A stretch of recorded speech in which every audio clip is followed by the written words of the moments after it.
हरे कृष्णा कृष्ण कृष्ण हरे हरे, हरे राम राम राम हरे हरे। हरे कृष्णा बाबू जी। प्रभु जी आप को होस्ट है। जी। ओके। हरे ऐसा क्यों? जी प्रभु जी। ऐसा को होस्ट ऐसा क्यों? अभी वो स्क्रीन शेयर करेंगे ना। अच्छा, नहीं तो को होस्ट क्यों बनाया, होस्ट क्यों नहीं बनाया, ये पूछ रहा हूँ। वो रिकॉर्डिंग इधर चालू हुआ है ना, मैं होस्ट आपको ट्रांसफर करूंगा तो इधर से रिकॉर्डिंग बंद हो जाएगी। अच्छा, ऐसा भी होता है क्या? हाँ जी, इसलिए। ओके। और हाँ, क्योंकि जान। ये सर्वर में जा रहा है ना। ओके, तो ये हाँ। चैनल किस, ये रिकॉर्ड किससे, आपके चैनल में, आपके इंडिविजुअल पर्सनल चैनल पे हो रहा है? हाँ, वो उसी पे डाल रहा हूँ प्रभु जी अभी तो। और आपके प्लेलिस्ट जो आपने लास्ट टाइम बनाने बोले थे ना 2 महीने पहले, हाँ हाँ। उसमें भी उस चीज को सेपरेटली डाल दिया जा रहा है। हाँ, मेरे को प्लेलिस्ट चाहिए रहेगा अपना पूरा। जी प्रभु जी, तो आपका सारा क्लासेस वो प्लेलिस्ट में भी है। तो वो और रहेगा आपके चैनल पे? हाँ जी प्रभु जी, और कभी चाहिए तो बता भी सकते, डाउनलोड कर लेंगे उनको। मतलब समझा नहीं। जैसे अगर आपको कहीं और भी अपलोड करना रहे, है ना, तो वो डाउनलोड करके दोबारा करवा सकते हैं ना, उसमें कोई प्रॉब्लम नहीं है। तो मैं चाह रहा हूँ कि ये प्लेलिस्ट मैं अपने अपने चैनल पे डाउनलोड कर लूँ। हाँ तो प्रभु जी वो हो जाएगा। हो जाएगा? जी। तो वो मैं ही खुद ही कर लूंगा? वो तो कुछ नहीं है, उसमें वीडियोस डाउनलोड करने पड़ेंगे और री अपलोड करने पड़ेंगे बस। अच्छा अच्छा। जी। ओके, ठीक है प्रभु, तो थैंक यू सब प्रभु। अपन चालू दूंगा।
हरे कृष्णा प्रभु जी। हरे कृष्णा। हरे कृष्णा। हरे कृष्णा अनिमिष प्रभु। हाँ जी प्रभु जी, कुछ आवाज नहीं आ रहा हाँ है, तो प्रभु जी प्रभु जी नहीं अभी है? आ रहे हैं, 5 एक मिनट में आ रहे हैं। आप क्लास में बने रहिए, है ना, बहुत बहुत आपका धन्यवाद ज्वाइन करने के लिए। जी, और भजन अच्छा हो। हरे कृष्ण।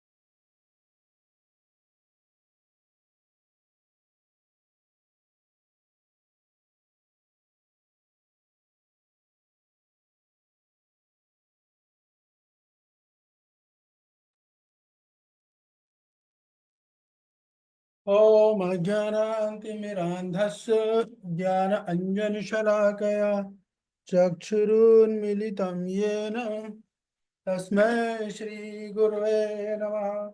मूकं करोति वाचालं पङ्गुलिङ्गायते गिरिं यत्कृपातमहं वन्दे श्रीगुरुदीनतारिणं।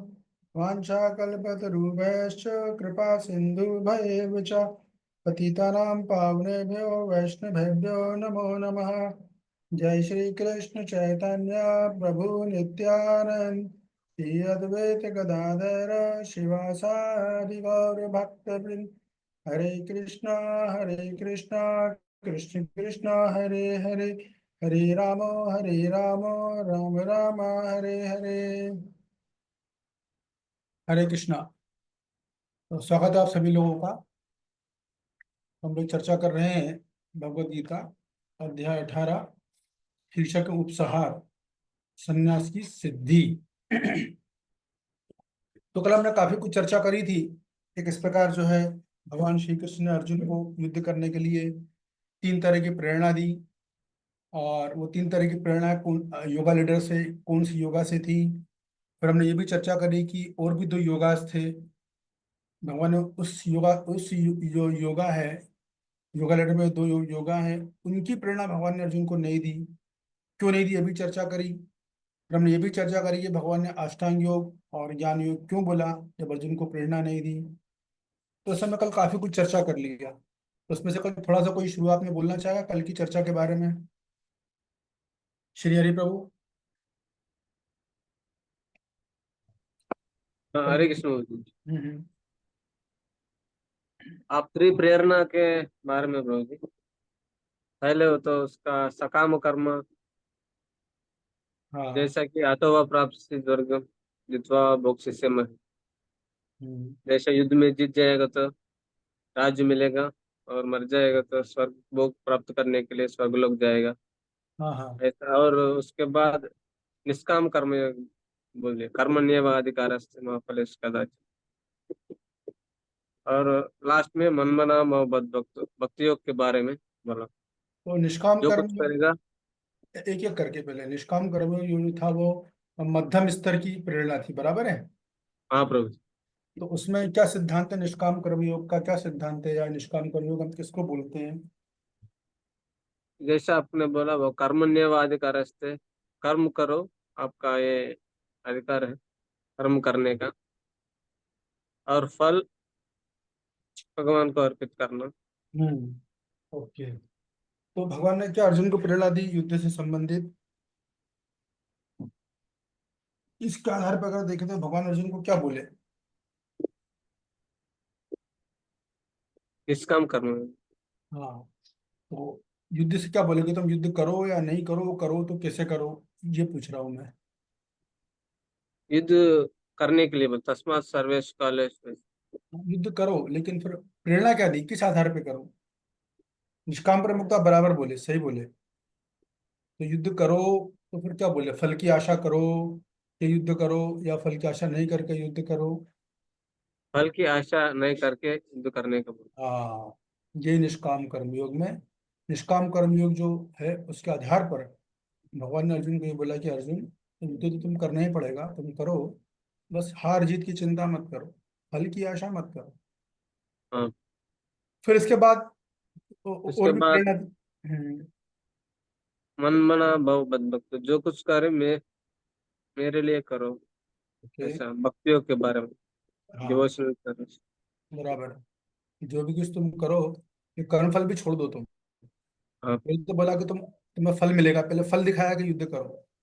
फिर बोला फल भी छोड़ दो, वैसे युद्ध करो। पर आखिरी बोला फल की बात ही हटाकर तुम तो बस मेरी संतुष्टि के लिए युद्ध करो, मेरे को संतुष्ट करने के लिए, मुझे प्रसन्न करने के लिए युद्ध करो। तो भक्ति में जब हम लोग आते हैं तो हमारे रोज युद्ध होते हैं किसी ना किसी से, वो अपने भक्तों से ही होते हैं। तो हमको समझना चाहिए कि हमें जो भी युद्ध करेंगे, उस युद्ध में हम शांतिपूर्वक तभी रह पाएंगे जब हम चेतना बना लेंगे कि हमको जो है भगवान की प्रसन्नता के लिए हम ये जो युद्ध कर रहे हैं।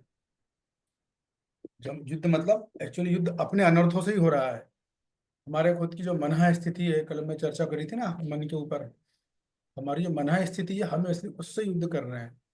तो उसमें हमें कभी बुरा भी लगेगा, कभी अच्छा भी लगेगा, कभी हमको दूसरों के व्यवहार अच्छा लगेगा, कभी उनका व्यवहार बुरा लगेगा, कभी हमको दूसरों की वाणी अच्छी लगेगी, कभी नहीं लगेगी। हम भी कभी दूसरों को अच्छी वाणी ही बोलेंगे, कभी हम बुरी वाणी ही बोलेंगे, कभी हम उनसे अच्छा व्यवहार करेंगे, कभी हम नहीं करेंगे।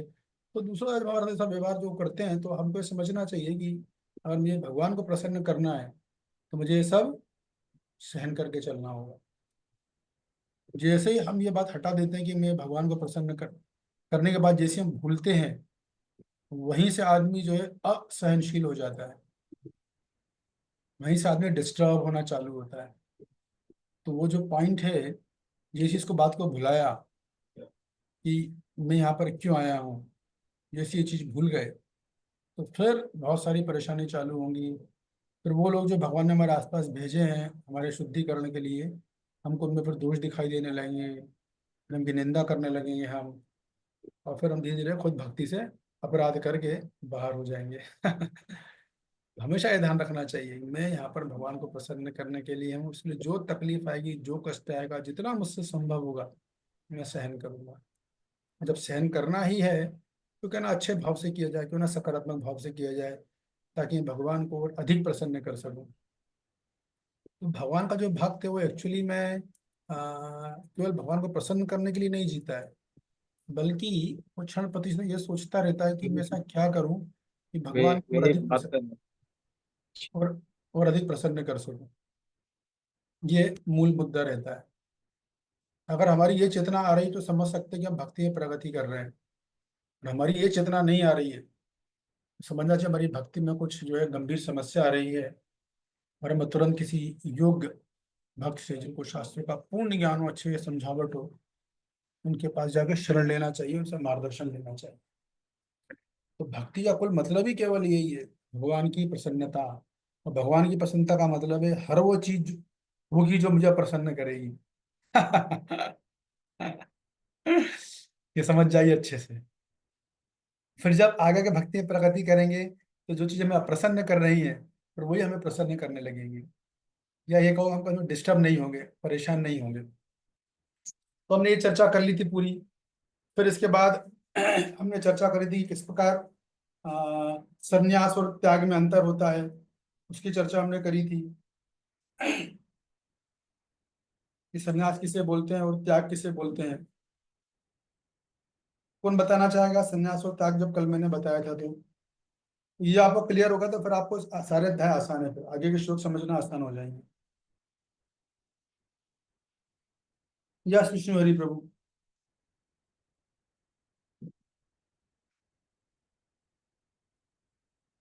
क्या हो गया, हाथ उठाया, आप बोल नहीं रहे, अनम्यूट कीजिए।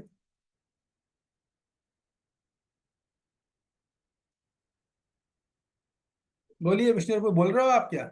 हाँ हाँ, से संन्यास के बारे में बताया था कि ये जो कोई कर्म ना करना, जैसे ज्ञान योग के योग संन्यास। और यहाँ पे जो एक संन्यास बताए थे, जो नहीं, त्याग बताए थे कि निष्काम कर्म योग। हाँ। और निष्काम कर्म योग श्रेष्ठ है, लेकिन श्रेष्ठ से भी भक्ति योग सर्वश्रेष्ठ है।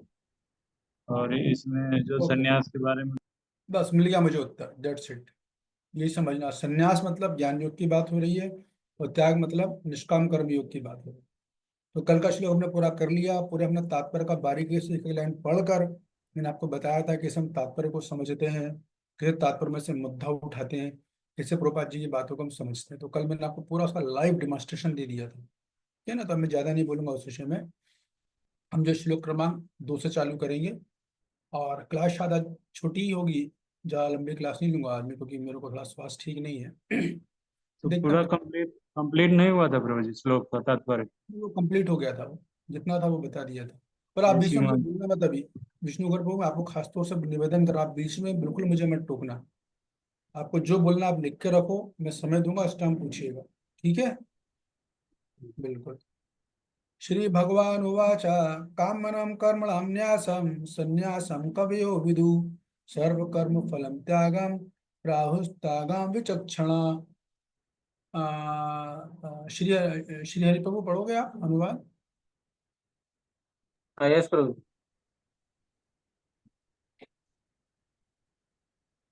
अनुवाद और तात्पर्य। हाँ। भगवान ने कहा, भौतिक इच्छा पर आधारित कर्मों के परित्याग को विद्वान लोग संन्यास कहते हैं और समस्त कर्मों के फल त्याग को बुद्धिमान लोग त्याग कहते हैं। तात्पर्य। एक मिनट, तो पिछले श्लोक में अर्जुन जी ने भगवान से पूछा कि भगवान, संन्यास क्या होता है मुझे वो बताइए, और त्याग क्या होता है वो मुझे बताइए। ये हमने कल चर्चा किया था, बराबर है। पहले श्लोक में अर्जुन ने यही पूछा है कि संन्यास समझाइए और त्याग समझाइए, इन दोनों में क्या बेहतर है वही मुझे आप बताइए। तो भगवान ने ऐसा उत्तर देना चालू किया है। तो ये उत्तर आप पहले समझो, पहले सुनो, समझो, तो आपको सारे श्लोक आराम में समझ में आ जाएंगे। तो भगवान ने बोला, क्या बोला? भौतिक इच्छा पर आधारित कर्मों के परित्याग को विद्वान लोग संन्यास कहते हैं। तो भगवान यहाँ पर संन्यास की परिभाषा बता रहे हैं। ये परिभाषा जो आदि है किसको समझ में आ रही है? हाथ उठा के बताइए। भौतिक इच्छा पर आधारित कर्मों के परित्याग को विद्वान लोग संन्यास कहते हैं। इस नाम का क्या मतलब है? यह श्री हरि प्रभु। भौतिक इच्छा पर मतलब सकाम कर्म बारे में बोल रहे हैं। वही भौतिक इच्छा रहता है उसको इंद्रिय भोग करने के लिए, ऐसा कर्म करते रहता है। काम्य कर्मकांडी लोगों के बारे में सकाम कर्म, उस कर्मों को त्याग करने के लिए भगवान बोल रहे हैं। उसको आप पढ़ के संन्यास आए क्या? संन्यास। तो जी, आप पढ़ के आए हो क्या? हाँ एक बार बड़ा बोल। हाँ, इसीलिए इसलिए बोलता हूँ, जब भी क्लास अटेंड करो आप पहले पढ़ के अगर आओगे ना, तो आपकी समझावट बहुत अच्छी होगी और आप स्पीकर को पकड़ भी सकोगे ये कहाँ गड़बड़ कर रहा है। बिल्कुल सही जवाब है आपका ये। तो दूसरी लाइन है कि और समस्त कर्मों के फल के त्याग को बुद्धिमान लोग त्याग कहते हैं। तो ये क्या बात हो रही है? भगवान क्या बोल रहे हैं? इसमें भगवान बोल रहे निष्काम कर्म के वो कर्म फल त्यागना है। समस्त कर्म जो कुछ कर्म कर रहा है उसका कर्म करना है लेकिन फल को त्यागना है। निष्काम कर्म में हम कर्म करता है और लेकिन फल त्याग छोड़ता है। इसके बारे में भगवान बोल रहे तो अब देखिए, अब मैं जो आपको चीज बताने जा रहा हूँ आप ध्यान से सुन लो, क्योंकि आप वो अगर जो समझ गए तो फिर ये आपको सारे अध्याय लगभग आधा आपका कंप्लीट हो चुका हो। तो अब ध्यान से सुनिएगा, बीच में कोई मुझे टोकना मत। तो देखिए, वैदिक संस्कृति के अनुसार अ, चार तरह के कर्म होते हैं। ठीक है, उसका आप चाहो तो नोट कर लो। सबसे पहला होता है नित्य कर्म, नंबर एक। नंबर दूसरा होता है नैमित्तिक कर्म। नंबर तीसरा होता है काम्य कर्म। और नंबर चार होता है आपात कर्म। ये चार कर्म होते हैं, लेकिन यहाँ पर मुद्दा शुरू के तीन कर्मों का है। तो हम आपातकालीन कर्म की बात नहीं करेंगे, हम बस शुरू के तीन कर्मों की बात करेंगे। तो देखिए, वैदिक समय में हर व्यक्ति को, चाहे वो किसी भी आश्रम में हो, सन्यासी हो, गृहस्थ हो, वानप्रस्थ हो, ब्रह्मचारी हो, ब्राह्मण हो, क्षत्रिय हो, वैश्य या शूद्र, कोई भी हो, सबको इन चार कर्मों की पूरी पूरी जानकारी रहती थी। अब यहाँ तो कलयुग में क्या है कि लोग, बड़ा अजीब सही माहौल है, किसी को कुछ अता पता ज्ञान ही नहीं रहता है। तो ज्ञान नहीं होना कोई इतनी बड़ी गलती नहीं है, उससे बड़ी गलती है कि ज्ञान हुए बिना बोलना, वो बहुत बड़ी गलती है जो कि सोशल मीडिया में चलता रहता है। तो ये मूलतः तीन कर्म होते हैं, नित्य कर्म, नैमित्तिक कर्म और काम कर्म। अभी नित्य कर्म किसको बोलते हैं? तो नित्य कर्म ऐसे होते हैं जो सन्यासी, गृहस्थ, वानप्रस्थ और क्या बोलते हैं, ब्रह्मचारी, चारों को करने पड़ते हैं। नित्य कर्म का त्याग कोई नहीं कर सकता, न ब्राह्मण, न क्षत्रिय, न वैश्य, न शूद्र। चारों कर्म और चारों आश्रम और चारों वर्ण के लोगों को एक नित्य कर्म करने पड़ते हैं।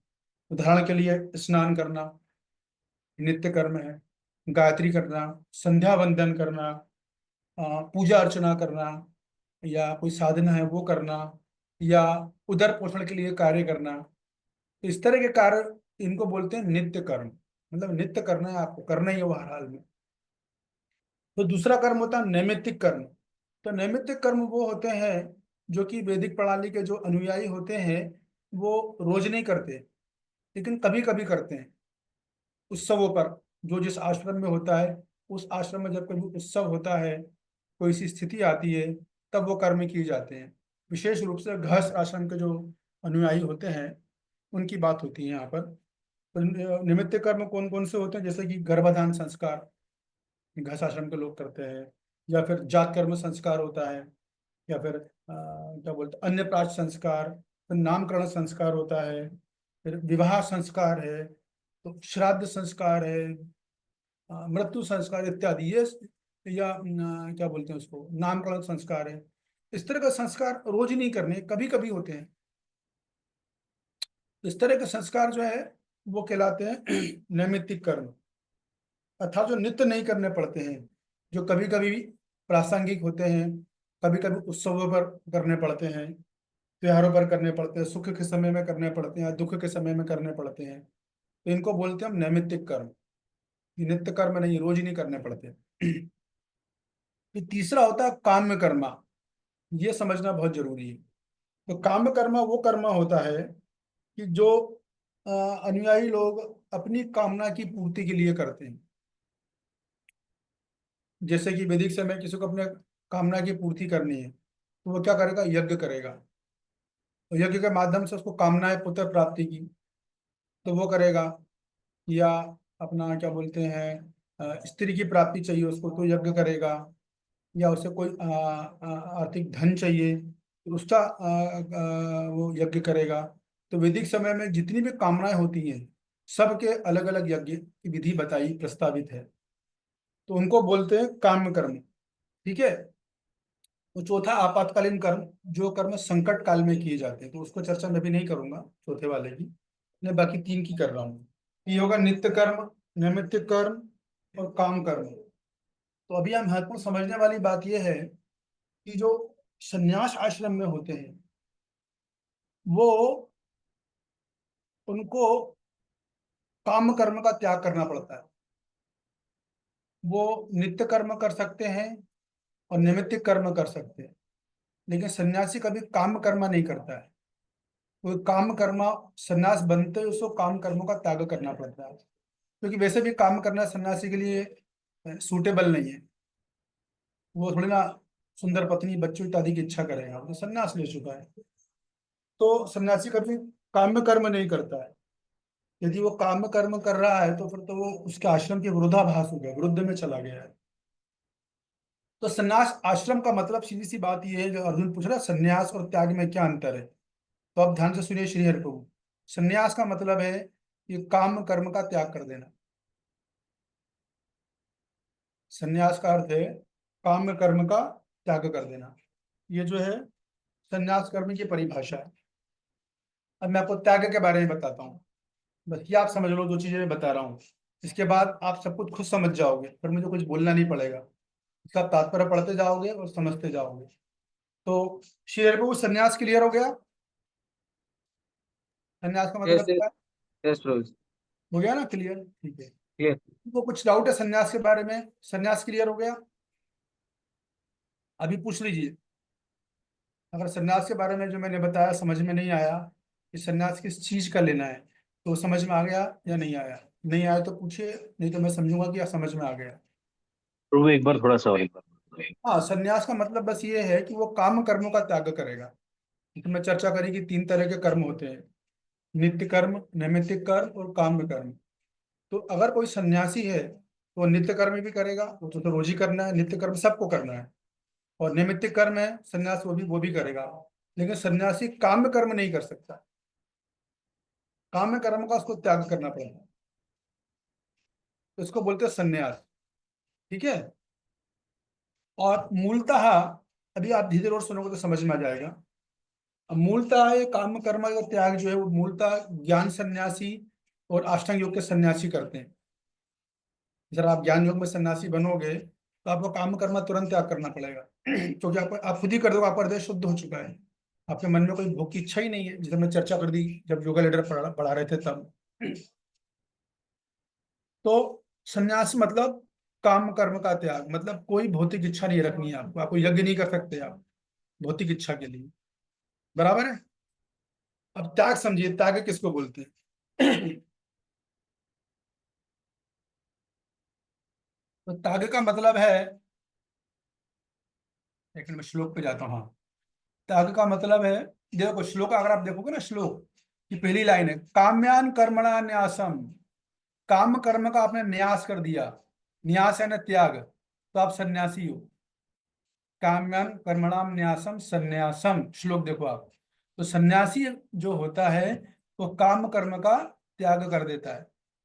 बराबर है। श्लोक की पहली लाइन। दूसरी लाइन, त्याग की परिभाषा, सर्व कर्म फलम त्यागम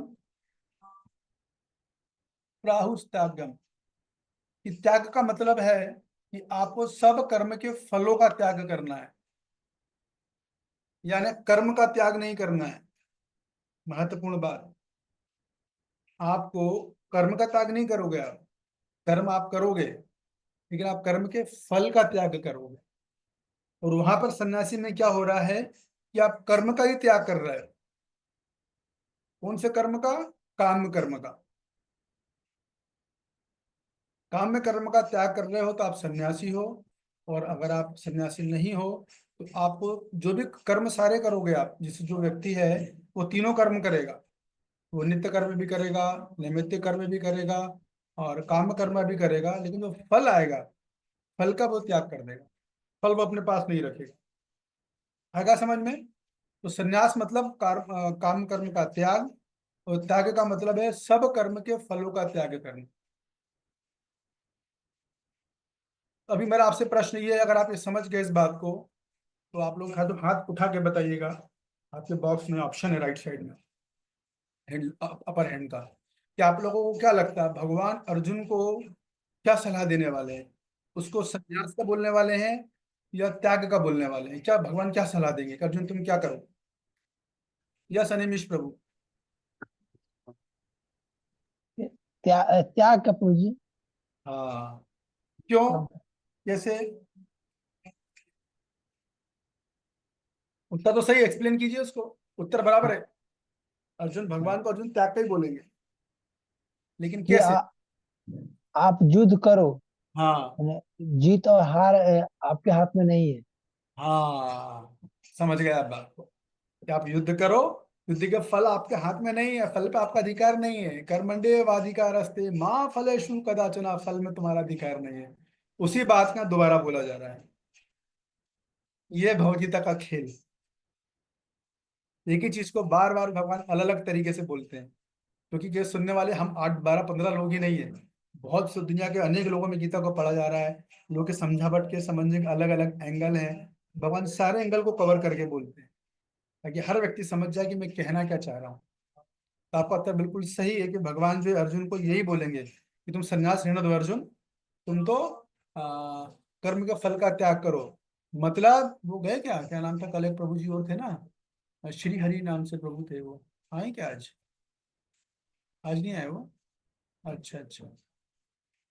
तो भगवान ये बोलेंगे कि आप जो है सन्यास मतलब कौन सा योग होगा विष्णु हरि प्रभु?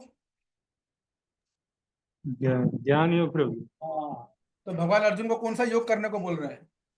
अभी बोल रहे हैं निष्काम कर्म योग करने की। सही जवाब। अब आपको ये समझ में आ गया। अब जितने श्लोक हैं आपको खट खट खट खट समझ में आने वाले हैं। पढ़िए, तात्पर्य पढ़िए। कौन पढ़ रहे थे? तो हरे कृष्ण। कर्मफल की आकांक्षा से किए गए कर्म का त्याग करना चाहिए, यही भगवत गीता का उपदेश है। हाँ, तो कौन सा लेकिन योग है? एक मिनट श्री प्रभु, कौन सा योग बोला प्रभुपाद जी ने यहाँ पर? कर्मफल की आकांक्षा के मतलब सकाम कर्म का बात। कर्म फल की आकांक्षा से किए गए कर्म का त्याग करना चाहिए। ये कौन सकाम कर्म को बोल, है? सकाम कर्म के बारे में बोल। अरे सकाम कर्म कैसे हुआ? फिर से पढ़ो आप। कर्म फल की आकांक्षा से किए गए कर्म हाँ, त्याग वो करना। निष्काम कर्म। हाँ, निष्काम कर्मी हो गए। तो प्रभुपाद ने तात्पर्य की शुरुआत ही इस बात से कर दी है कि भगवान अर्जुन को बोलेंगे निष्काम कर्म योग करना है। बराबर है। और फिर आगे हाँ, प्रभुपाद जी का बोल रहे हैं यही भगवत गीता का उपदेश है। अब समझ लो आप, मैं आपको भी आगे लेके जाऊंगा तो आपको समझ में आएगा मैं ऐसा क्यों समझा रहा हूँ।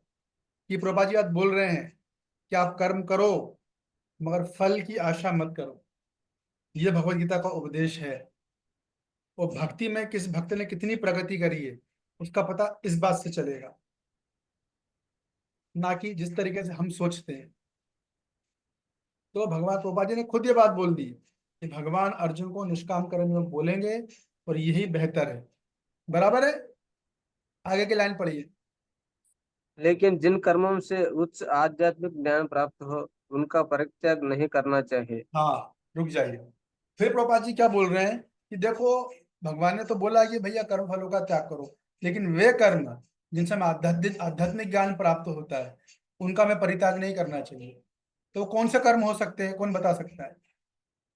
अगर हम भक्ति की दृष्टि से लें, अब वैष्णव सिद्धांत का हम लोग अनुयायी हैं, तो हम वैष्णव सिद्धांत के अनुसार लें तो प्रभुपाद जी बोल रहे हैं कि जिन कर्मों से उच्च आध्यात्मिक ज्ञान प्राप्त हो, उनका परित्याग नहीं करना चाहिए। वो कौन से कर्म होंगे?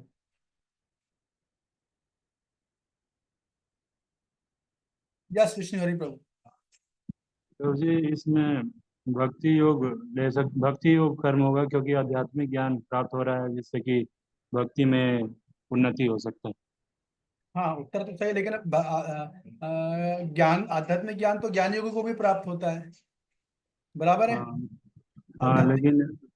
लेकिन ज्ञान योग वाले को भी प्राप्त होता है, लेकिन यहाँ पे प्रभुपाद जी बताना चाह रहे हैं कि हम भगवान की प्रसन्नता के लिए अगर आध्यात्मिक ज्ञान पा रहे हैं, प्राप्त कर रहे हैं, उस आध्यात्मिक ज्ञान प्राप्त उसका परित्याग नहीं करना चाहिए। ठीक है, यहाँ बराबर, पे उत्तर आपका भक्ति सही योग है, कर रहे सही है। हैं। अभी मुझे बताइए कि 17वें अध्याय में भगवान ने कई चीजें बताई थी। सतोगुण में ये है, तमोगुण में ये है, और रजोगुण में ये है। तो वो कौन कौन से कर्म बताए गए थे? कौन बताएगा? 17वां अध्याय सबने पढ़ा, 17वां अध्याय भगवान ने बहुत सारी चीजें बताई ना। क्या सनीमिश प्रभु, बोलिए। हरे हरे कृष्ण प्रभु जी। हाँ,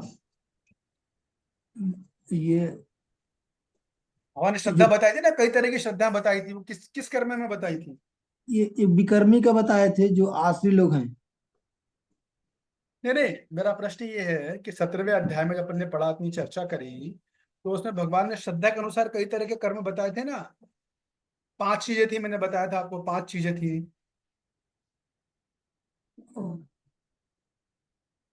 है ना? आप लोग कंफ्यूज हो गए शायद, अब याद नहीं है। यज्ञ, दान और तप, ये 3 की बात हो रही है यहाँ पर।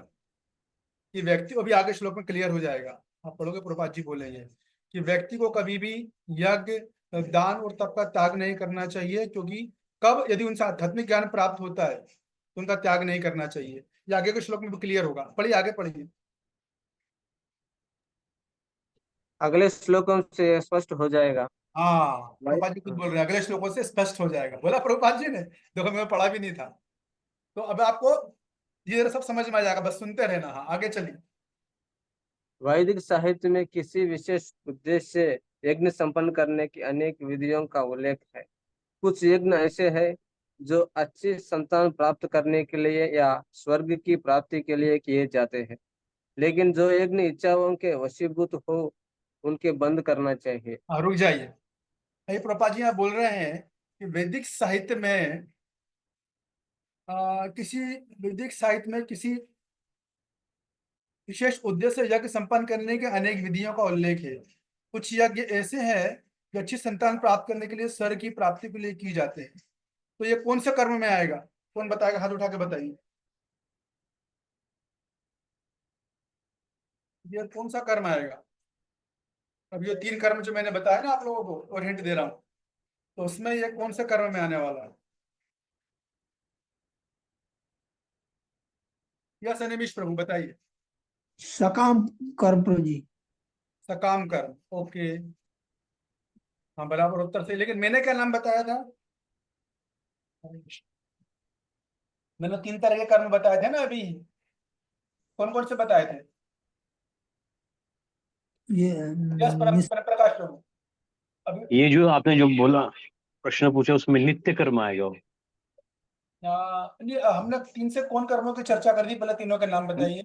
अच्छा, नित्य कर्म और नैमित्तिक और काम्य कर्म। हाँ, बराबर, बिल्कुल सही। अभी इस नाम को फिर से पढ़िए कि वैदिक साहित्य में विशेष उद्देश्य से यज्ञ संपन्न करने की अनेक विधियों का उल्लेख है। कुछ यज्ञ ऐसे हैं जो अच्छी संतान प्राप्त करने के लिए या स्वर्ग की प्राप्ति के लिए किए जाते हैं। तो ये प्रभुपाद जी इन तीनों में से किस कर्म की बात कर रहे हैं? काम्य कर्म।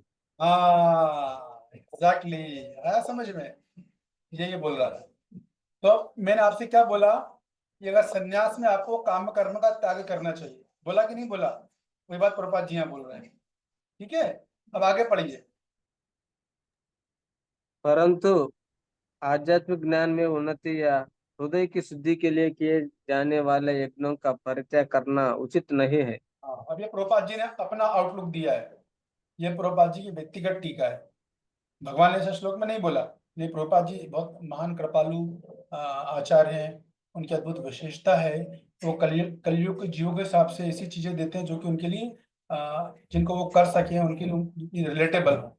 तो प्रभु ने तुरंत बोला है कि अगर आध्यात्मिक ज्ञान में आपको उन्नति करनी है तो हृदय की शुद्धि के लिए ऐसे यज्ञों का परित्याग नहीं करना चाहिए। अभी वो कौन से यज्ञ की चर्चा अगले श्लोकों में आई। ठीक है, मथुरा आश्रय प्रभु आप पढ़ोगे? मथुरेश हरि प्रभु, हाँ प्रभु जी, आवाज आ रही है? मैं श्लोक पढ़ता हूँ। हाँ जी। जातकं दोषभाग्यते के में कर्म प्राहु मनर्षणा यज्ञ दान तपा कर्मा दाताग्मिति चापरे। कुछ पढ़े प्रभु जी? जी। कुछ विधान घोषित करते हैं कि समस्त प्रकार के सकाम कर्मों को दोषपूर्ण समझ कर त्याग देना चाहिए, किंतु अन्य विद्वान मानते हैं कि यज्ञ दान तथा तपस्या के कर्मों को कभी नहीं त्यागना चाहिए।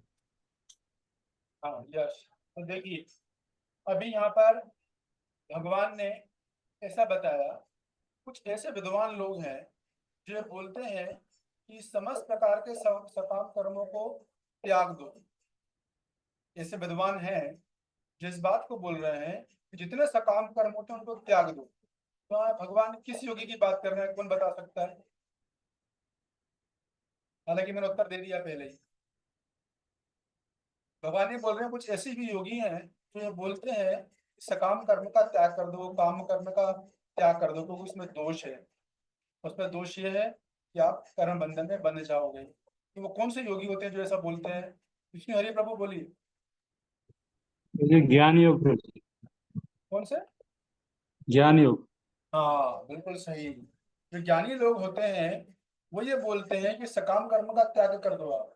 इसीलिए एक्चुअली मैं एक बार बैठा भी था, हम लोग सब शपथ पीछे में थे, मोहम्मद उसमें प्रभु जी। मेरे पास एक व्यक्ति आके बोल रहा था एक बार, वो योगी था, ज्ञान योगी था। तो उसने मुझे बोला कि भाई आप स्कूल लोग वाले हो, इतने अच्छे पढ़े लिखे लोग हो, आप लोग जवान लड़के आप लोग आते हो, पर आप लोग ये क्या यहाँ नाचना करना कूदना है, और आप लोग विवाह संस्कार में भी भाग ले रहे हो, बाहर लोग आते हैं उनको आप जप करवा रहे हो, और अपना प्रसाद खा रहे हो, और दुनिया भर की चीजें आपके बुक लिस्ट में इतनी सारी क्रियाएं कर रहे हो, ये सब तो सकाम कर्म है, ये क्यों कर रहे हो आप? तो ज्ञानी योगी जब हरे कृष्ण वालों को देखते हैं तो ये सोचते हैं, उनका ऐसा मत होता है कि हरे कृष्ण वाले जो है मतलब ये लोग कर्मों का त्याग नहीं कर रहे हैं, इनको कर्मों का त्याग कर देना चाहिए। तो ज्ञान योगी कर्मों का त्याग कर देता है। मैंने कल बताया, इससे पहले ही बताया योगा लीडर में, वो सब कुछ छोड़कर जा रहा है एकांत, और 22-24 घंटे बस वेद विमर्शन करता है, ये उसकी साधना होती है।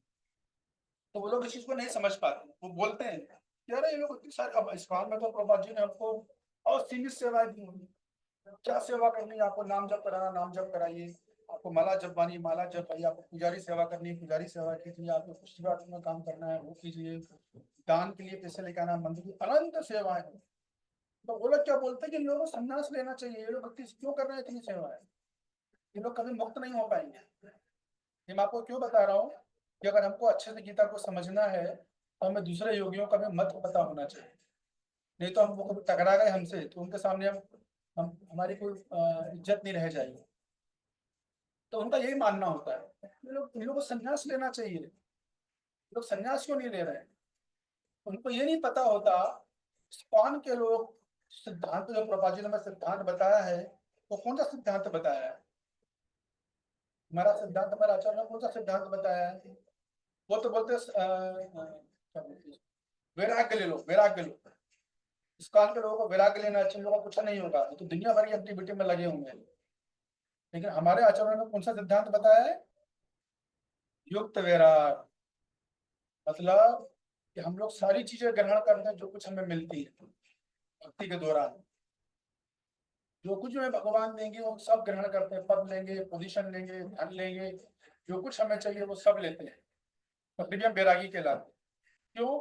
इस काल के जो भक्त होते हैं वो युक्त वैरागी का सिद्धांत अपनाते हैं।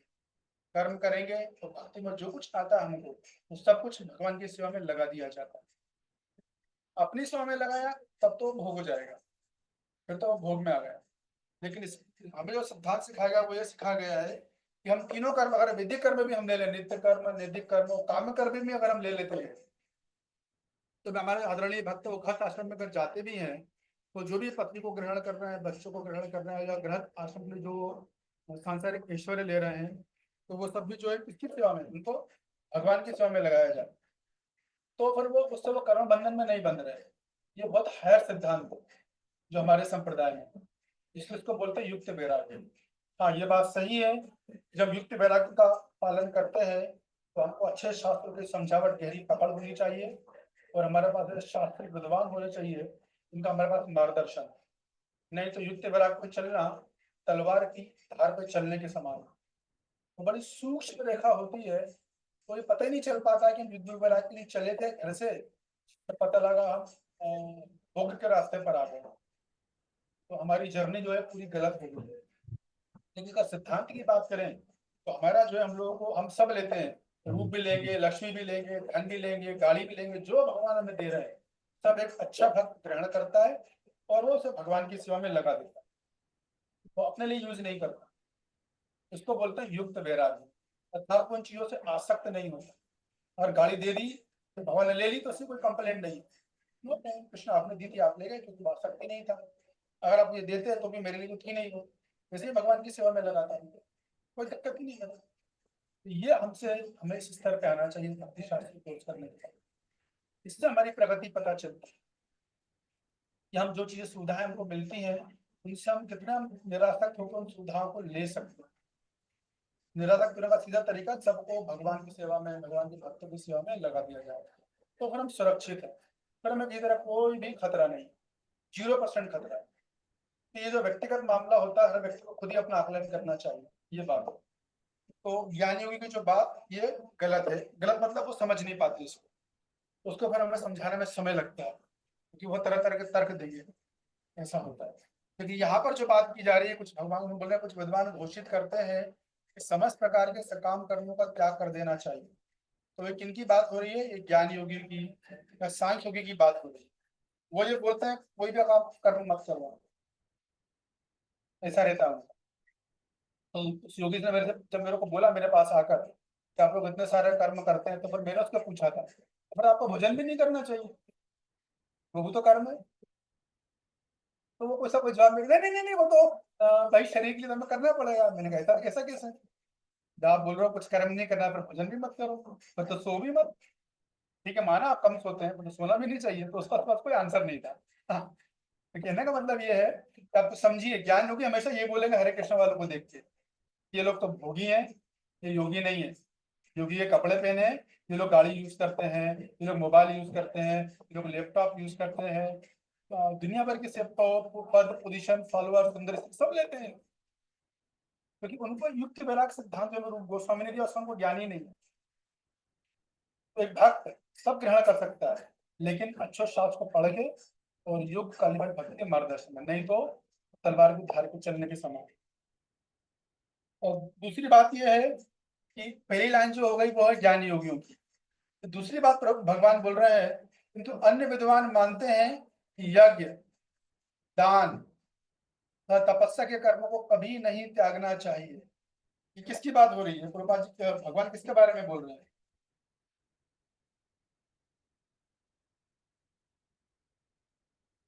कुछ एक विद्वान ने तो बोला त्याग देना चाहिए, तो दूसरा बोल रहे हैं यज्ञ, दान और तप इनको नहीं त्यागना चाहिए। कौन बोलेगा ये? हरि प्रभु, आपने दूसरे श्लोक में स्पष्ट कर दिया था। तो भगवान का भक्त बोलेगा प्रभु, पथरेश्वर प्रभु, भगवान का भक्ति बोलेगा प्रभु, भगवान का भक्त ही बोलेगा ये। हाँ, भगवान का भक्त बोलेगा, उसको थोड़ी डिटेल से मैं भी बताऊंगा आगे। लेकिन यहाँ पर जो बात चले ना, यहाँ पर बात आई कर्मकांडी, उसको आप नोट कर लो। जो कर्मकांडी होते हैं, जो काम कर्मा करते हैं ना, तो इनको बोलता है कर्म मीमांसा, जिनका दर्शन होता है। वो ये मानते हैं कि यज्ञ भी करो, दान भी करो, इनको कभी त्यागना नहीं, भले आप किसी भी आश्रम में हो। समझ रहे हैं बात को? तो इसमें कंफ्यूज नहीं हो ना, मैं भी क्लियर कर दूंगा आपको, आगे चलकर क्लियर हो जाएगा। तो जब हमने दूसरे श्लोक में चर्चा करी थी, रूपा जी बोल रहे थे ना कि कौन से कर्म है वो तो वो नीचे कर्म है, वो यज्ञ दान और तप लिखा है ना। जिन कर्मों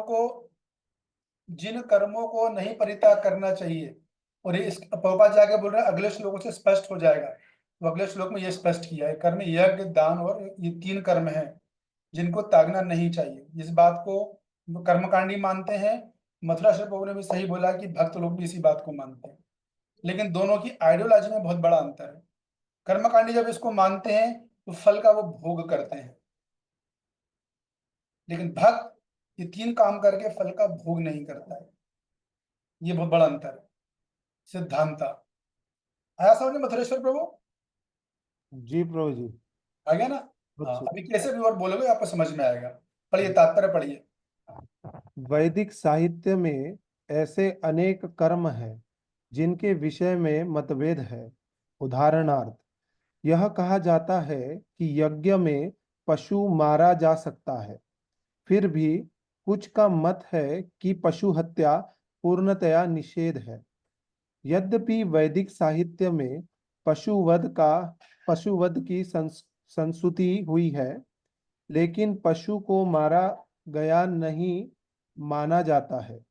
यह बलि पशु को नवीन जीवन प्रदान करने के लिए होती है। रुक जाइए, बस ठीक है, धन्यवाद। यही पर पूरा तात्पर्य का सारा प्रभुपाद जी ने दिया।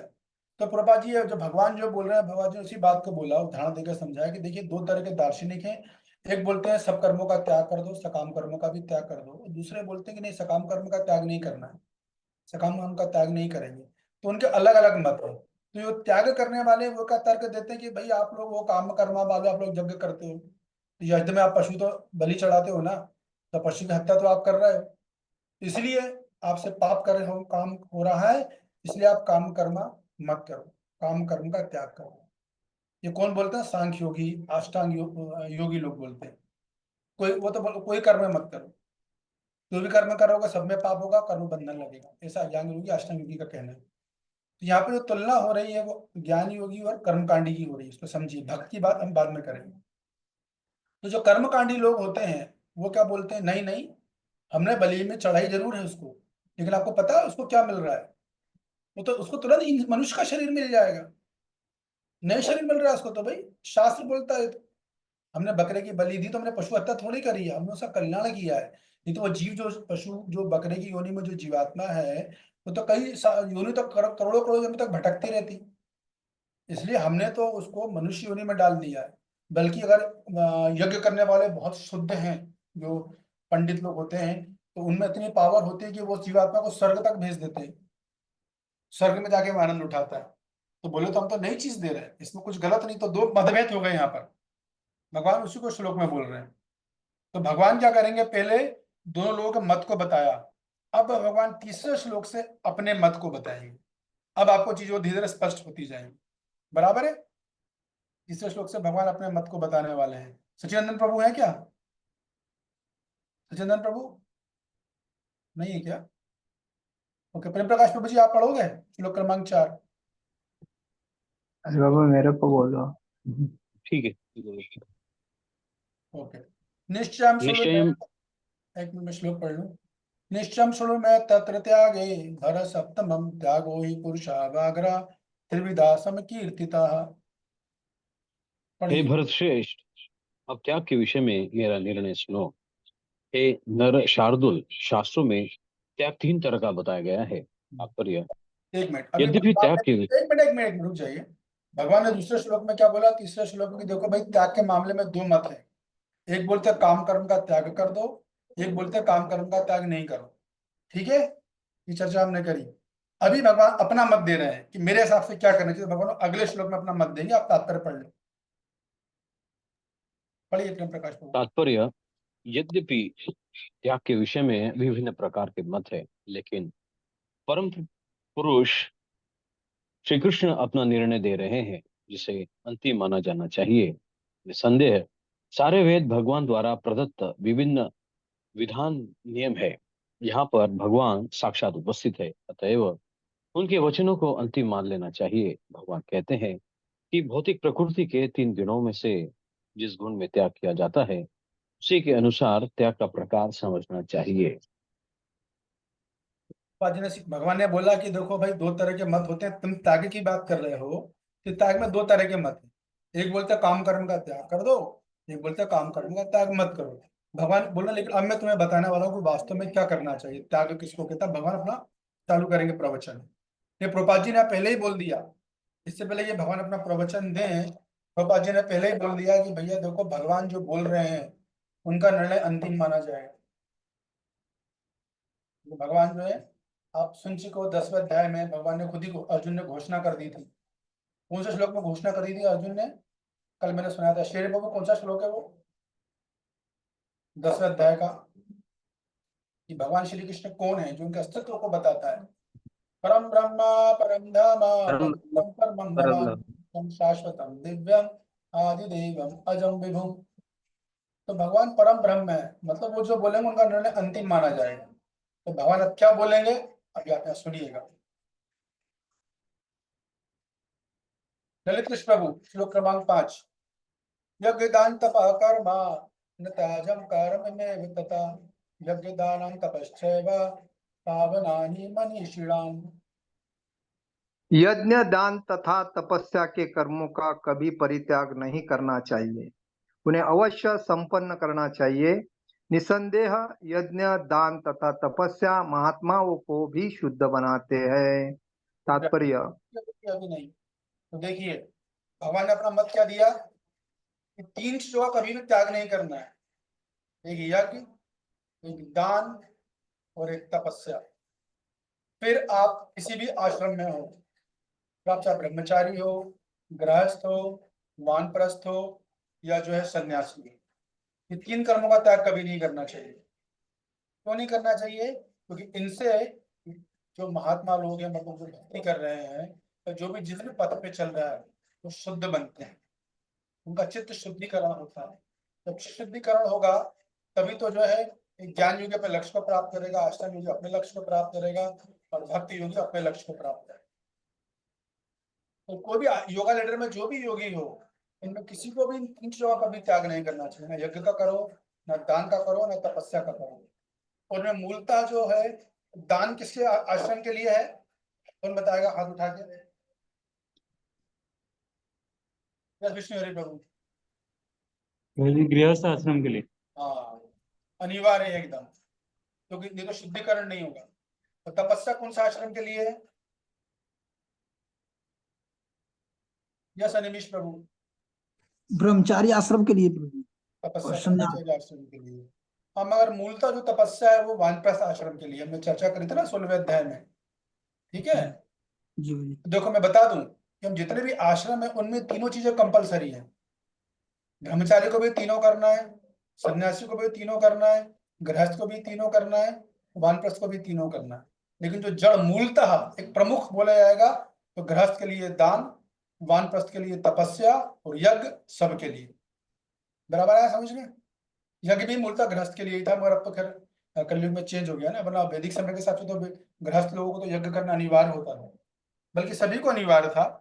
मगर उसमें क्या था कि सन्यासी वगैरह कभी कभी नहीं भी करेंगे तो चलेगा, हफ्ते में 2 दिन 3 दिन का तो चलेगा। गृहस्थ को तो नित्य प्रति करना पड़ता था, ये होता था। तो कुल मिला के बात ये है कि वो ये बोल रहे हैं भगवान कि भैया मेरा मत ये है। कुछ लोग बोलते हैं कि काम कर्मों का त्याग कर दो, कुछ बोलते हैं नहीं करो, लेकिन मैं ये बोलता हूँ कि यज्ञ आप भली करो, लेकिन यज्ञ दान तपस्या का त्याग कभी मत करो। ठीक है, अभी आगे समझेंगे, तात्पर्य पढ़ेंगे तो और क्लियर होता जाएगा। योगी को चाहिए कि मानव समाज की उन्नति के लिए कर्म करे। मनुष्य को आध्यात्मिक जीवन तक ऊपर उठाने के लिए अनेक संस्कार पवित्र कर्म हैं।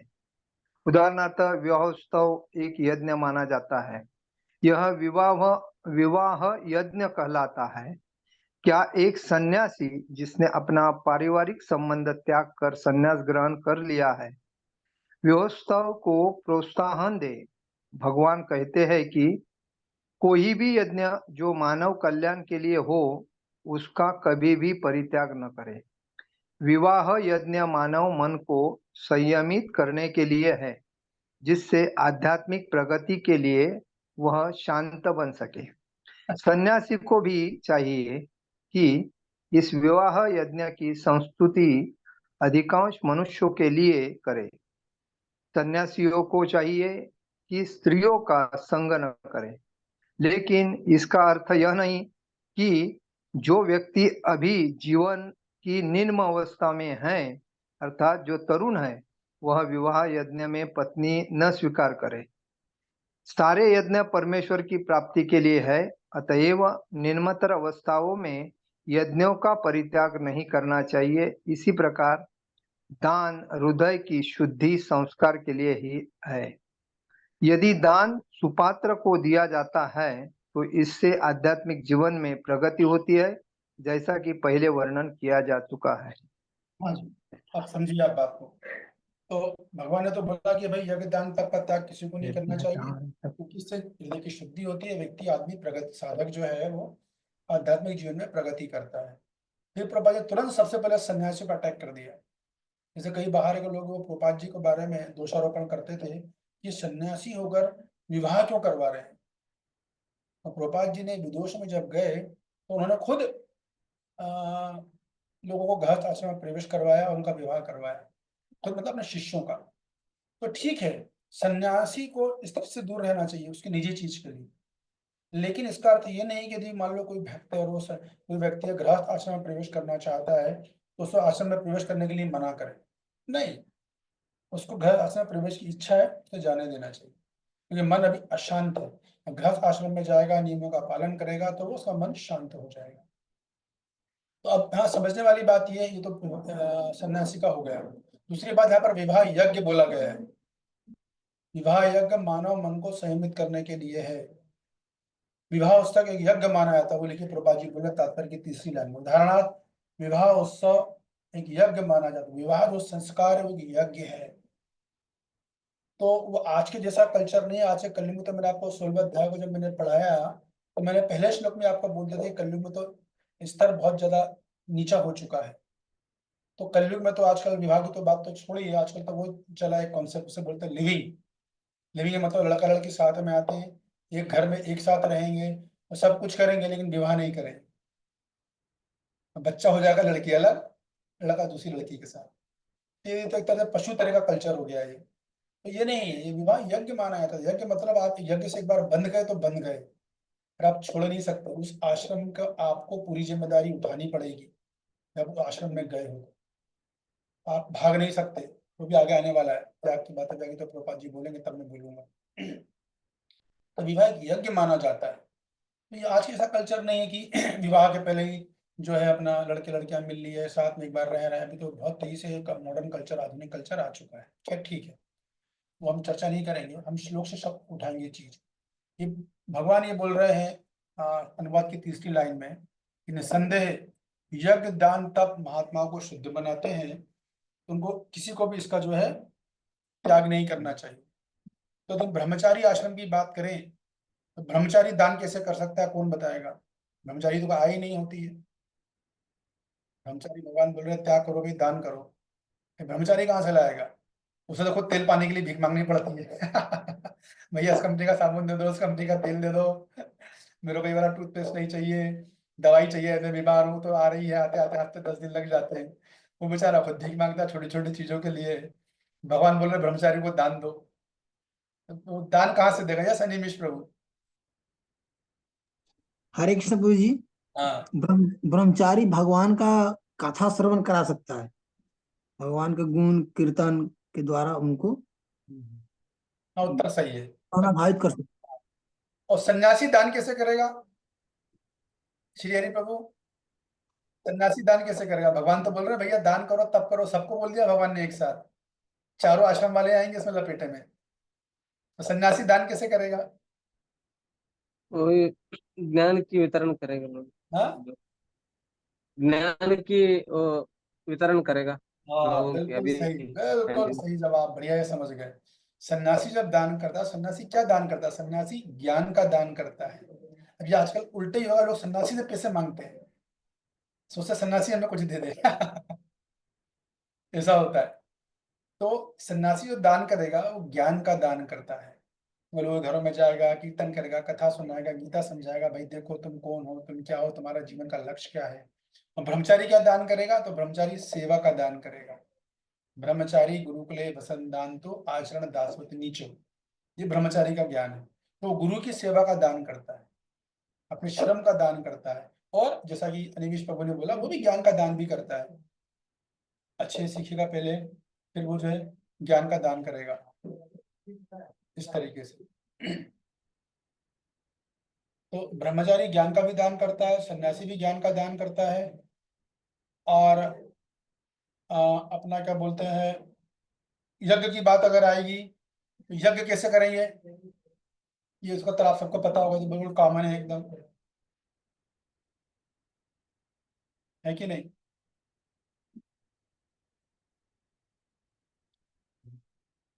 यज्ञ संकीर्तन, यज्ञ यज्ञ संकीर्तन पाए हिंदी सुमेध सहा। भक्ति में हम एक ही यज्ञ सब लोग करते हैं, सन्यासी भी करेगा, चारों वर्ण के लोग करते हैं। तपस्या है, तपस्या भी चारों वर्ण के लोग करेंगे। कौन सी तपस्या करेंगे, क्या तपस्या हमको बताई गई है?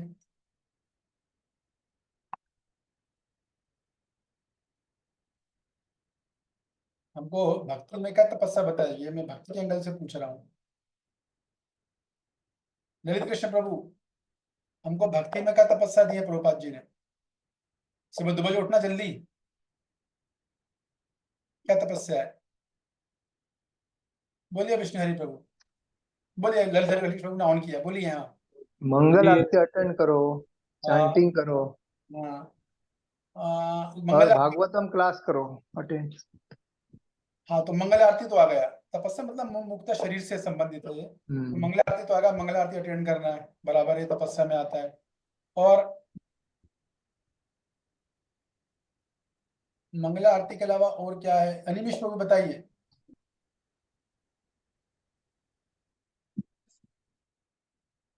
अनिमेश प्रभु अनम्यूट कीजिए, अनम्यूट अनम्यूट कीजिए, थोड़ा अभ्यास करना पड़ेगा आप लोगों को म्यूट अनम्यूट का। मेरे भी कर रहा, मेरे से यहाँ से नहीं हो रहा है। हाँ बोलिए, बोलिए। जी कुछ वो नहीं हो रहा। ठीक है, रहने दीजिए। बोलिए विष्णु हरि प्रभु, आप बोलिए। तो जी ब्रह्मचारी के लिए मन से, वाणी से, शरीर से तपस्या करना, जिसमें कि आपने बताया था कि स्वाध्याय भी एक तपस्या है जो ब्रह्मचारी लोग करते हैं। देखिए सिंपल है, हमको जो तपस्या बताई गई है, हम जो तपस्या की बात कर रहे हैं, हम सब वर्णों के लिए कर रहे हैं, कॉमन बात हो रही है, अब इंडिविजुअल नहीं हो रही है ना। तो सीधी बात है, सुबह जल्दी उठा, जैसे ललित कृष्ण प्रभु ने बताया, मंगल आरती अटेंड करना है, एकादशी व्रत का पालन करना है, ये तपस्या है। 4 नियम का पालन करने का प्रयास करना है, वो तपस्या है। व्रत होते हैं आचार्यों के आविर्भाव दिवस पे, तिरुभाव दिवस पे, जन्माष्टमी है, राधाष्टमी, वो व्रत रखना है, ये तपस्या हमको रिकमेंडेड है। इसके अलावा यदि कोई तपस्या को ज्यादा तपस्या करना चाहता है तो वो कर सकता है, ऐसा नहीं कि नहीं कर सकता, उसको प्रोत्साहित हम करते हैं। लेकिन फिर उससे ये है कि उसकी सेवाओं पर प्रभाव नहीं पड़ना चाहिए। मान लो एकादशी है, कोई होता है उसे हर एकादशी निर्जला रखनी है, तो निर्जला एकादशी अगर आप रखोगे तो शरीर पर असर तो बहुत जम के पड़ेगा। अगर आपको शरीर पर कोई असर नहीं पड़ रहा है, शरीर को कष्ट नहीं दे रहे हो आप, तो बराबर है, स्वीकार है वो। या निर्जला एकादशी करके बोलेगा मैं कोई सेवा नहीं करूंगा, उससे बढ़िया अच्छा है कि आप पानी पी लो, थोड़ा कुछ फ्रूट खा लो, एक अच्छे से सेवा करके अपने हृदय का शुद्धिकरण करो, वो ज्यादा अच्छा है। ये हमारे जो आचार्य श्री भक्ति साथी ठाकुर पाद, उनका जो रिकमेंडेशन है ये। तो इस प्रकार कुल मिला के बात यह है कि भगवान ये बोल रहे हैं कि देखो, त्याग की अगर बात है कर सकते हो, लेकिन यज्ञ दान तप का त्याग कभी नहीं करना चाहिए। चारों वर्ण के लोग जो हैं, चारों वर्ण के लोग करेंगे यज्ञ दान तप का त्याग। और दान में एक बात और भी है, जब ब्रह्मचारी को भी कभी कभी दान मिलता है, ऐसा नहीं दान लेकर अपनी जेब में दबा लिया, वो भी कर सकते हैं, ऐसा नहीं है। अगर आवश्यकता है, कुछ चीजें भक्ति के लिए चाहिए तो ले सकते हैं, लेकिन ब्रह्मचारी को भी, सन्यासी को भी दान देना भी चाहिए, उसी में से योग्य पात्र चुनकर। ऐसा नहीं कि कहीं से डोनेशन आया, 10,000 रुपये मिले, 5,000 रुपये जब भी मिला अपना दबा लिया, किसी को दिया नहीं, ऐसा नहीं। आप रख लीजिए, अगर आपको लग रहा है कि आप जेन्युइन है, आपकी आवश्यकता है, आपको भक्ति के लिए कुछ खरीदना है, जूट बॉक्स है, कुछ कापी किताबें, पेन है, वट एवर बुक्स खरीदते हैं लोग, पढ़ने वाले उनको चाहिए होता है, ले लीजिए। लेकिन आपको कुछ अंश दूसरों को भी देना चाहिए। ऐसा नहीं है भाई मैं ज्ञान का दान दे रहा हूँ तो मुझे देने की जरूरत नहीं, पैसा तो मैं जेब में दबाऊंगा, राम नाम जपना, पराया माल अपना, ऐसा नहीं करना है। तो दान, ब्रह्मचारी दान को उनको भी देना चाहिए, ब्रह्मचारी को भी, सन्यासी को भी दान देना चाहिए। इसलिए ये कौन करता है? ब्राह्मण, ब्राह्मण सन्यासी, ब्राह्मण ब्रह्मचारी करते हैं। उसी में आता है यजन याजन पठन पाठन दान परिग्रह। दान लेना ही नहीं है केवल कि दान दबाए जा रहे हैं, ये देना भी है, तब आप ब्राह्मण हो। तो केवल दान लेकर बोल दो कि मैं ब्राह्मण हूँ, ऐसा नहीं है। तो परिग्रह भी बोला है भगवान ने। तो कुल मिला के शास्त्र में किसी को भी इंद्रिय तृप्ति नहीं अलाउ करते फुल्ली, करते ही किसी हद तक जितनी भक्ति के लिए आवश्यक है, ये बात है। श्लोक क्रमांक 6, किसने नहीं पढ़ा? क्या नाम है? कल्याण प्रभु, कल्याण प्रभु। हरे कृष्ण प्रभु। ठीक है, आपकी आवाज देखिए पहले, आवाज ठीक ठाक हो। तो कल्याण प्रभु का वंशी मनोहर प्रभु आप पढ़ना 7वां श्लोक, तो आप तैयार रहना। अब यहाँ से चैप्टर का फ्लो चालू हो रहा है, अब यहाँ से फ्लो स्पीड पकड़ेगा। एतन्यापि तु कर्माणि सम्यक् त्यक्त्वा फलानि च कर्तव्यान्यति मे पार्थम निश्चितं मतम उत्तमम। इन इन सारे कार्यों को किसी प्रकार की आसक्ति या फल की आशा के बिना संपन्न करना चाहिए। हे वृथा पुत्र, इन्हें कर्तव्य मानकर संपन्न किए जाना चाहिए। अब भगवान ने गहराई और गहराई में लेके जा रहे हैं। पहले तो बोला कार्यों का त्याग नहीं करना है, अभी कैसे करना है? तो पहली कंडीशन रख दी भगवान ने, ये काम करना चाहिए, यज्ञ दान और तप, लेकिन बिना किसी आसक्ति के करना चाहिए, बिना किसी फल की आशा के करना चाहिए। ऐसा नहीं कि प्रभु जी मैंने आपको 1000 रुपये दान दिए थे, अब मेरे को जरूरत पड़ गई है तो आप मुझे 2000 रुपये वापस कर दो या 1000 रुपये दे दो, ऐसा नहीं होगा। दान आपने दिया तो बदले में मन में भी विचार नहीं आना चाहिए, एक बार चीज दे दी यानी दे दी, उसको दोबारा लेने का लक्ष्य होता ही नहीं है।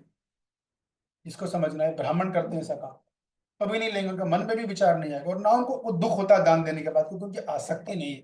आसक्ति रखोगे और दान देने के बाद अकेले बैठ के मन क्यों दे दिया, किस लिए दे दिया, ये तो सही नहीं किया मैंने, ऐसे विचार आएंगे। जब भी आप यज्ञ दान तब तीनों चीजें करते हो, आसक्त नहीं हो, फल की आशा के बिना करो। तो कैसे करना है? ये मेरा कर्तव्य है, इसे समझ से करना चाहिए। तात्पर्य पढ़िए।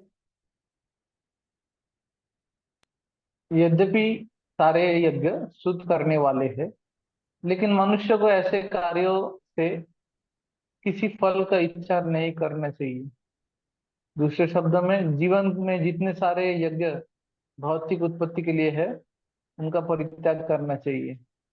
लेकिन जिन यज्ञों से मनुष्य का अस्तित्व शुद्ध हो और जो आध्यात्मिक स्तर तक उठाने वाले हो, उनको कभी बंद नहीं करना चाहिए। जिस किसी वस्तु में कृष्ण भावनामृत तक पहुंचा जा सकता है, उनको कभी भी बंद नहीं करना चाहिए। श्रीमद् भागवत में भी कहा गया है कि जिस कार्यों में भगवत भक्ति का लाभ हो, उसे स्वीकार करना चाहिए। यही धर्म का सर्वोच्च कसौटी है।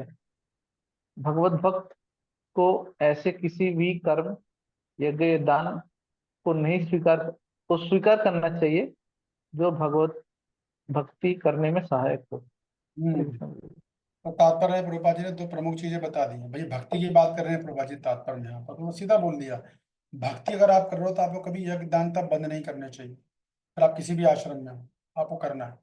और भगवत भक्त ऐसा होता है कि वो हर चीज को स्वीकार कर लेता है, उसका त्याग नहीं करता, जो भगवत भक्ति में सहायक होता है। तो सीधी सी बात है कि भक्ति में अगर हम करेंगे तो हमें भक्ति में सभी लोगों को यज्ञ दान और तप समय समय पर करते रहना चाहिए, क्योंकि वो भक्ति में सहायक होती है। ये कारण, ये बात प्रभुपाद जी यहाँ पर भक्तों के लिए बोल रहे हैं।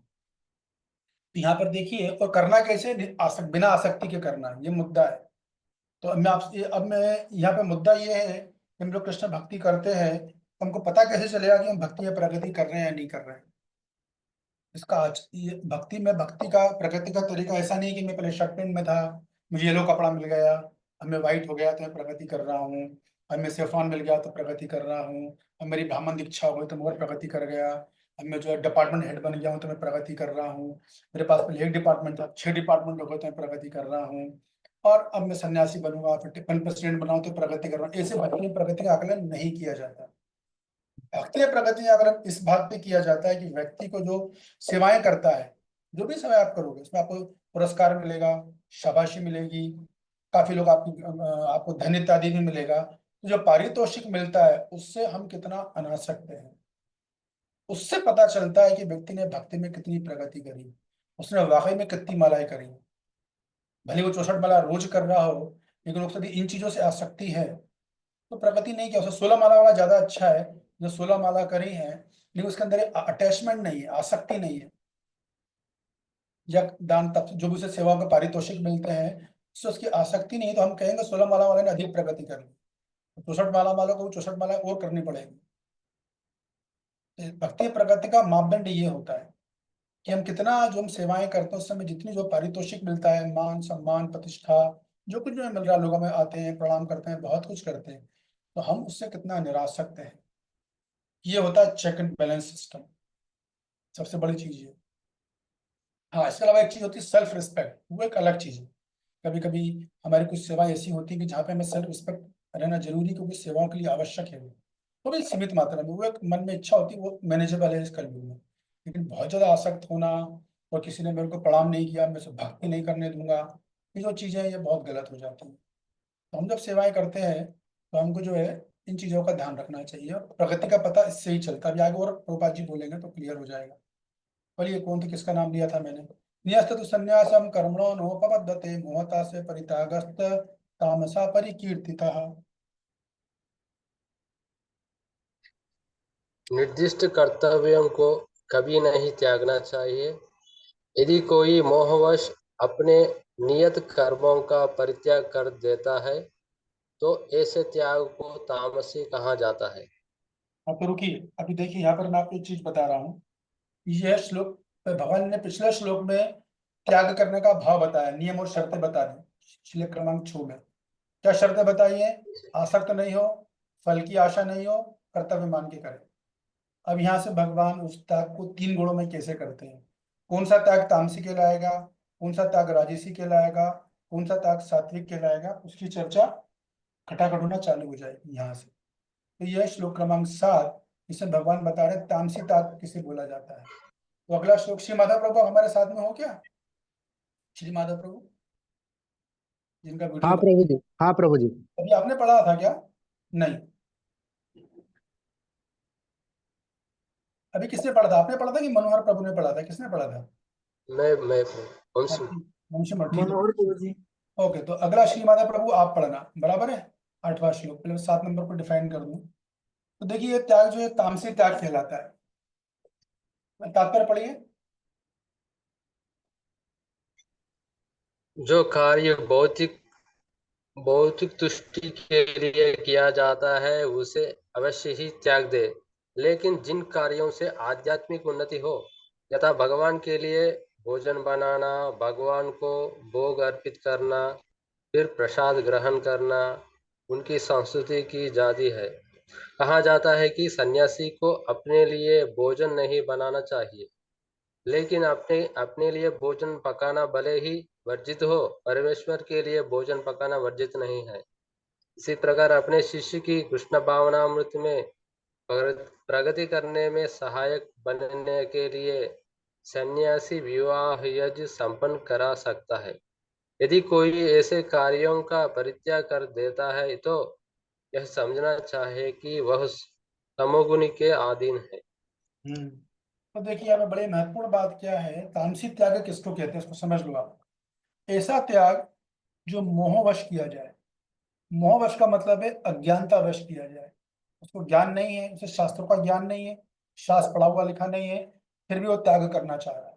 जैसे एक बार जब मैं कैंपस टीचिंग में था तो मैं टेबल पे बैठा था, तो मेरे पास एक व्यक्ति आए, अधेड़ उम्र होगी उनकी लगभग, तो मेरे पास आके बोले प्रभु जी हमें भी आपके मंदिर में शामिल होना है और हमें आप जैसा बनना है। मैंने कहा बहुत अच्छी बात है, स्वागत है आपका। तो बोला हमें आप अपने मंदिर में भर्ती कर लो।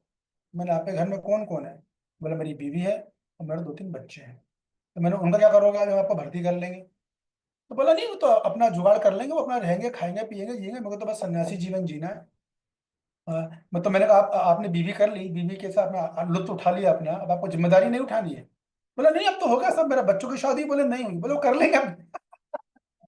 मेरे को बोला तो बच्चे ढूंढ लेंगे, अपनी शादी खुद कर लेंगे, आजकल तो ऐसा ही होता है।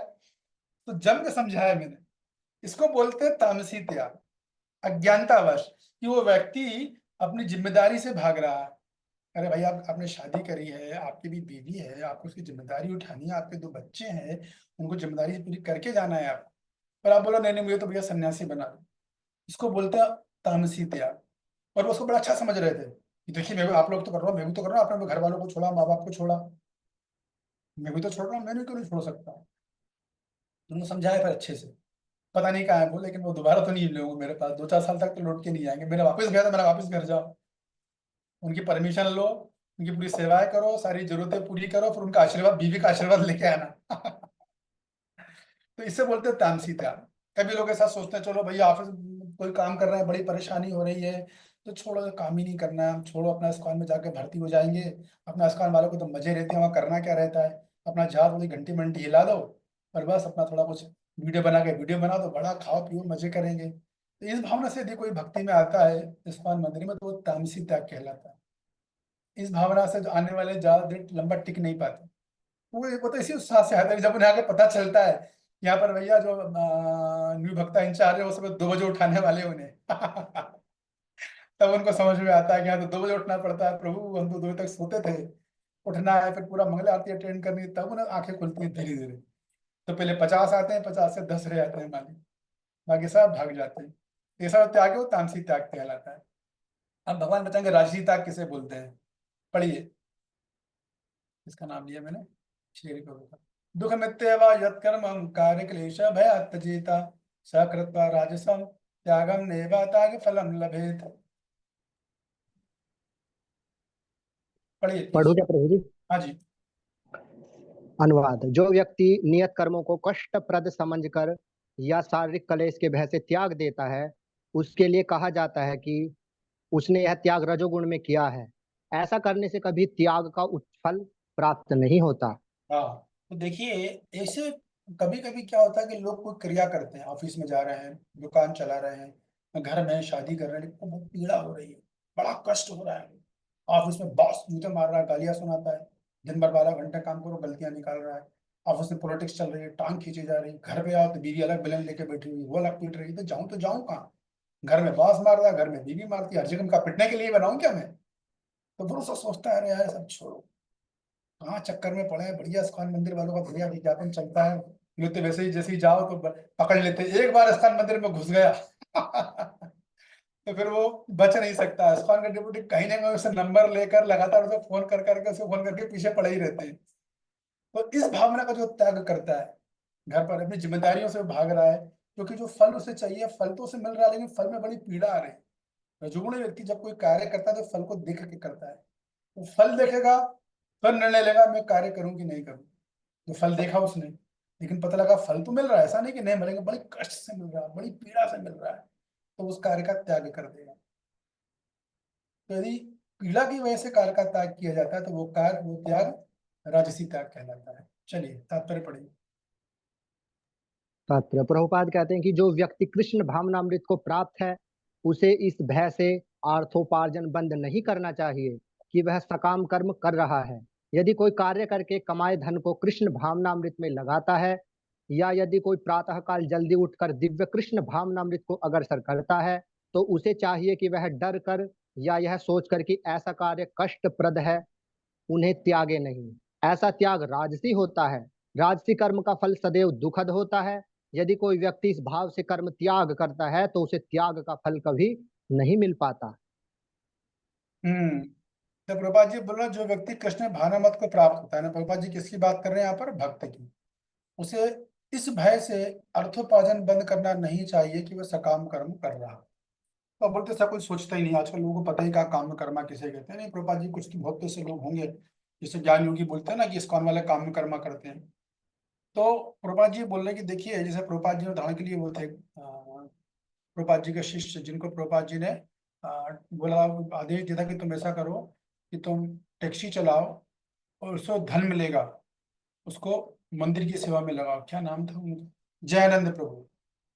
जयानंद प्रभु के प्रभुपाद जी ने बोला था। तो कोई बोल सकता है कि कैसे गुरु अपने शिष्य को खुद ही बोल रहे हैं सकाम कर्म में लगा रहे हैं? तो नहीं, वो धन का उपयोग क्या किया जा रहा है? भगवान की सेवा में लगाया जा रहा है, मंदिर में लगाया जा रहा है, भक्तों की सेवा में लगाया जा रहा है। जो भक्त ने अपना जीवन समर्पित कर दिया है भगवान की सेवा में, धन को वहां लगाया जा रहा है। तो वो जो है ऐसे कर्म का त्याग नहीं करना चाहिए, वो राजसी त्याग नहीं, क्योंकि भगवान से जुड़ गया है, इस बात को बोला गया है।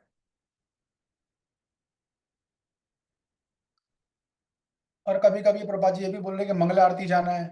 मंगल आरती, जिसे मैंने बताया ना, राजसी त्याग मतलब पीड़ा के कारण त्याग करता है। अरे इस्कॉन वालों के पास जाओ, सुबह सुबह उठना पड़ता है भैया, 2-2-3 बजे उठा देते हैं, रजिस्टर अलग चालू कर दिया इन लोगों ने, रजिस्टर अलग डालो, कोई तनख्वाह मिल रही है क्या, कोई सरकारी ऑफिस में आया हूँ क्या मैं, अटेंडेंस लगाओ सबकी, ये सब करो, छोड़ो छाड़ो, कौन है, बहुत परेशान करते हैं, मंगला आरती मंगला आरती मंगला आरती। थोड़ा अपन तो जा ही नहीं रहे, बढ़िया घर में रहेंगे, घर में भी तो भक्ति होती है, सब बोलते हैं लोग, घर में भी तो भक्ति करते हैं, होती है, मगर कब चालू होती है भक्ति, सुबह 9 बजे के बाद चालू होती है। तब तक इसको मंदिर वाले भक्त सारी भक्ति कर चुके होते हैं, 8 बजे तक पूरी साधना भक्ति मतलब उनकी सारी साधना हो चुकी होती है। तो ऐसे त्याग को राजसी त्याग बोलते हैं। पीड़ा आ रही है, फल चाहिए उसको, लेकिन फल में पीड़ा आ रही है, उसने त्याग कर दिया तो राजसी त्याग, उस कर्म का त्याग किया तो राजसी त्याग। श्लोक क्रमांक 9, प्रेम प्रकाश प्रभु।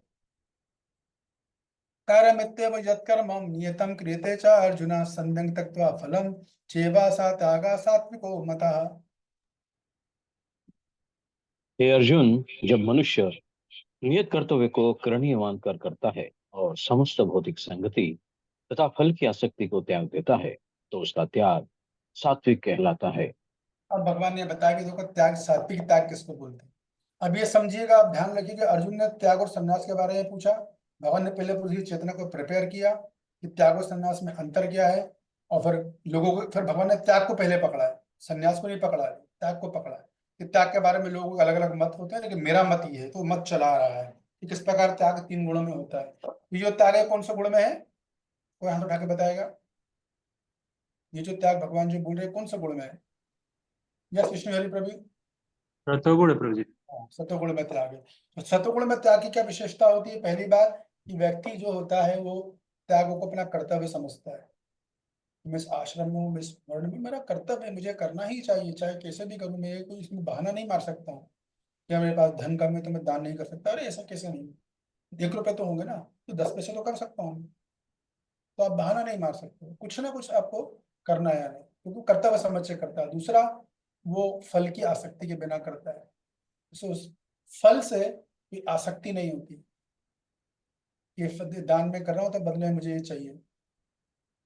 और वो किसी प्रकार की भौतिक संगति का भी त्याग नहीं करता है। तो जब कर्तव्य समझ के करता है, बिना भौतिक संगति के और फल की आसक्ति के बिना करता है, इसको बोलते हैं सात्विक त्याग। तात्पर्य पढ़िए। नियत कर्म इसी मनोभाव से किया जाना चाहिए। मनुष्य को फल के प्रति अनासक्त होकर कर्म करना चाहिए। उसे कर्म के गुणों से विलग हो जाना चाहिए। जो व्यक्ति कृष्ण भावनामृत में रहकर कारखाने में कार्य करता है वह न तो कारखाने के कार्य से अपने को जोड़ता है, कारखाने के श्रमिकों से, वह तो मात्र कृष्ण के लिए कार्य करता है। और जब वह इसका फल कृष्ण को अर्पण कर देता है तो वह दिव्य स्तर पर कार्य करता है। देखिए प्रभुपाद जी ने यहाँ पर एक अद्भुत बात बोल दी। यहाँ तो वैदिक, हम लोग तो वैदिक चर्चा कर रहे थे, आचार्य गण जो कॉमेंट्री दे रहे थे, ये प्रभुपाद जी का ये पर्पट है, यूनिक है एकदम। तो प्रभुपाद जी ने क्या बोला कि भाई आप जो भी कर्म करो वो इसी भाव से करना चाहिए कि पहला फल से अनासक्त रहो, और आपको फल इस दृष्टि से करना कि आज नहीं तो कल मुझे इन तीनों गुणों से ऊपर होकर कार्य करना है। लेकिन अभी तो हम गुणों के अंदर हैं। तो प्रभुपाद जी बोले आप किसान हो, करो खेती, कौन आपको मना कर रहा है। आप यदि मजदूर हो, थोड़ो पत्थर, आपको थोड़ी ना मजदूर बोल रहे कि आप मजदूरी मत करो। आप यदि ब्राह्मण, आप ब्राह्मण का कार्य करो, आप हम थोड़ी ना मना कर रहे कि नहीं करो। आप जो भी जिस वर्ण में जिस आश्रम में आप कार्य करो बस, लेकिन फल आप भगवान को अर्पित करो।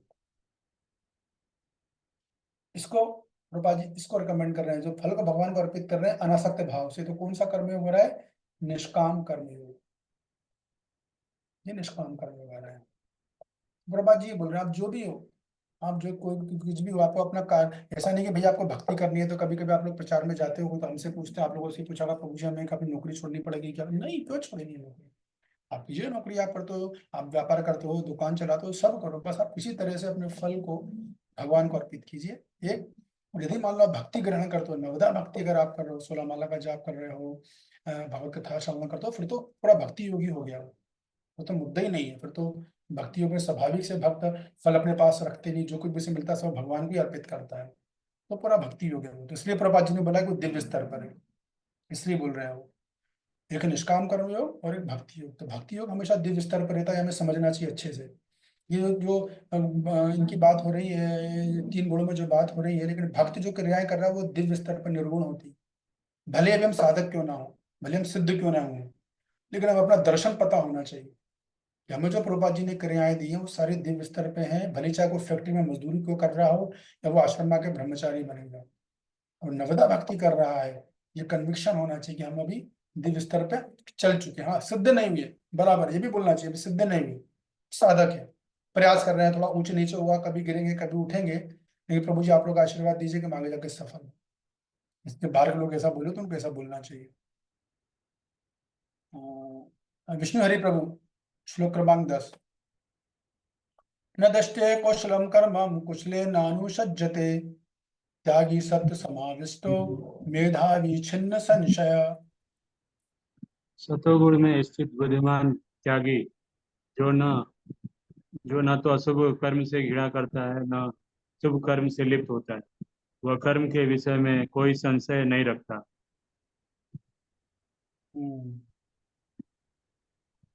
सत्वगुण में स्थित बुद्धिमान त्यागी क्या करता है, उसके लिए कोई शुभ और अशुभ कार्य ऐसी चीज नहीं होती है कि नहीं।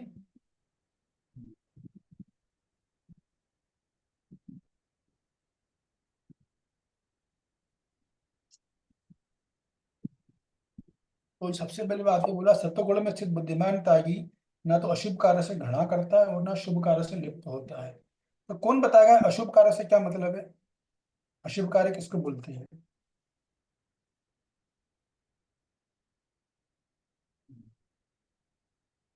अशुभ कार्य का मतलब है ऐसे कार्य जो व्यक्ति को कर्म बंधन में बांधते हैं, ऐसे कार्य जो व्यक्ति को कर्म बंधन में बांधते, जैसे कि अत्यधिक इंद्रिय भोग करना, अत्यधिक इंद्रिय तृप्ति करना। ठीक है, फीस में गए एक आध अपन खा लिया चलेगा, लेकिन 10 खाने मेरे को तो, डब्बा भी लेके गया हूँ मैं, 10 भर लिए, रख ले कमरे में जाके, जब मौका देखा कमरे में कोई नहीं है, दबा दबा के खा लिए। और पूछा कितने आपने गुलाब खाया, तो बोला प्रभु जी मैंने एक ही खाया था। ये मजाक के तौर पे बोल रहा हूँ। नहीं, कहने का मतलब है अशुभ कार्य मतलब ऐसे कार्य जो, या आवश्यकता से अधिक धन संग्रह करना। धन संग्रह, धन उतना रखना चाहिए जितना की आवश्यक है, आवश्यकता से अधिक रखना, उसमें अंडेवर प्रयास, अत्यधिक प्रयास किए जा रहे हैं, धन चाहिए धन चाहिए, तो वो धन आपको बांध देगा, धर्म बंधन में बांधेगा। शुभ कार्य का मतलब है कि ऐसे कार्य जो मुक्ति देने वाले हैं, जो मुक्ति प्रदान होते हैं, मतलब वो उन कार्यों से आसक्त भी नहीं होता है, उनका फल भी खुद ग्रहण नहीं करता है। तो स्वाभाविक है वो कार्य जो उसका मुक्तिदायी कार्य होंगे, मुक्ति, वो बंधनकारी नहीं होंगे। तो इस प्रकार उसको अपने कर्म के बारे में कोई संशय नहीं रहता, का मतलब है सत्वगुणी व्यक्ति को स्पष्ट पता रहता है मुझे कौन से कार्य करने और कौन से कार्य नहीं करने हैं। इसे बोलते सत्वगुणी लोग नॉलेज में होते हैं, उनको उनको ये ज्ञान होता है कि मुझे क्या करना है, किस स्थिति में क्या करना है, क्या नहीं करना है, क्या धर्म है क्या अधर्म है, क्या पाप है क्या पुण्य है, क्या सही है क्या गलत है। इसलिए सत्वगुणी व्यक्ति अपने जीवन का निर्णय बड़े अच्छे से ले लेते हैं। मैं प्रभावी तात्पर्य भक्ति की बात करेंगे, ठीक है। तात्पर्य, कृष्ण भावना भावित व्यक्ति या सतोगुणी व्यक्ति न तो किसी व्यक्ति से घृणा करता है और न अपने शरीर को कष्ट देने वाली किसी बात से। वह उपयुक्त स्थान पर तथा उचित समय पर बिना डरे अपना कर्तव्य करता है। ऐसे व्यक्ति को जो अध्यात्म को प्राप्त है सर्वाधिक बुद्धिमान तथा अपने कर्मों में संशय रहित मानना चाहिए। तो देखिए, जो भक्त होता है वही नहीं सारे रह रहे छी छी छी छी लोग कैसे हैं कि तमोगुण में है या रजोगुण में, तमोगुण में, उनसे घृणा नहीं करता। ऐसा नहीं यार तमोगुणी कार्य कर रहा है तो तमोगुणी व्यक्ति होगा या रजोगुणी व्यक्ति, सबसे घृणा नहीं होती उसको। और ना ही वो कोई ऐसी तपस्या करता है जिससे शरीर को कष्ट हो, शरीर को पीड़ा। और वो जो कुछ भी करता है उपयुक्त स्थान को देखकर, देश काल पात्र विचार करके करता है और अपना कर्तव्य समझ के करता है। इसे आपको बार बार मैंने बोला, सतोगुणी व्यक्ति की पहचान ही यही कि वो हर कार्य को अपना कर्तव्य समझ के करेगा।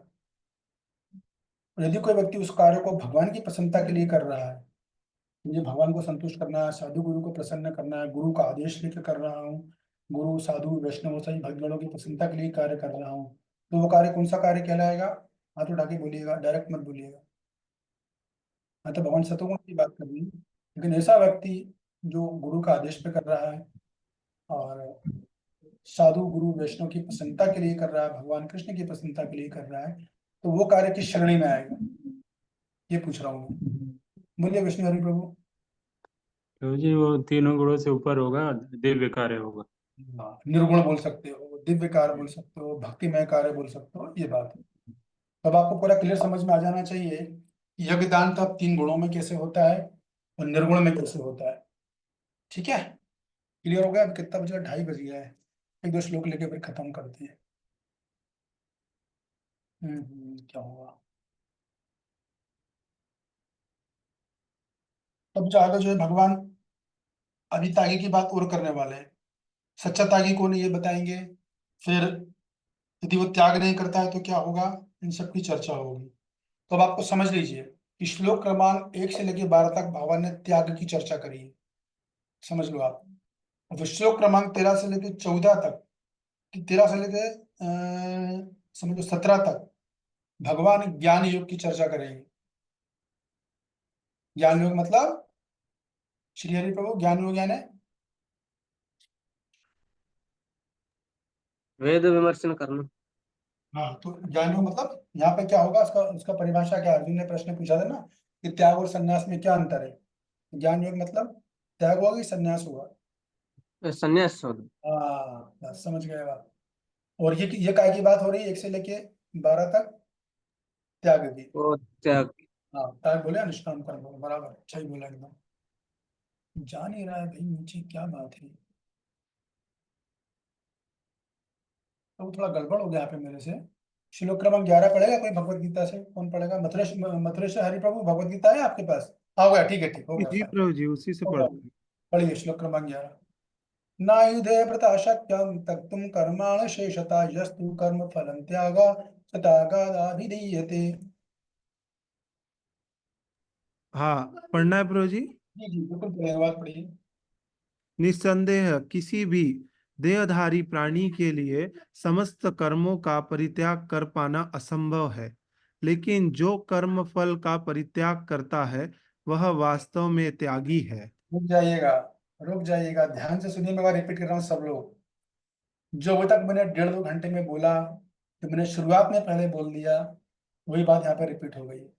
भगवान खुद बोल रहे हैं निसंदेह किसी भी देहधारी प्राणी के लिए समस्त कर्मों का परित्याग कर पाना असंभव है। तो यहाँ पर हाथ उठा के बताइए भगवान किसकी बात कर रहे हैं, कौन से योग की बात कर रहे हैं, किस योगी की बात कर रहे हैं?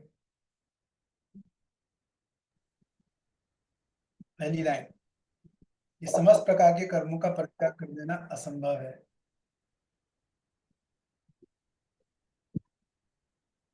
बोलिए विष्णु हरि प्रभु। कौन सा मतलब ये योग न प्रभु जी पूछ रहे हैं? ठीक है, रहना दो आप। श्री हरि प्रभु आप बताइए। तो निष्काम कर्म के बारे में।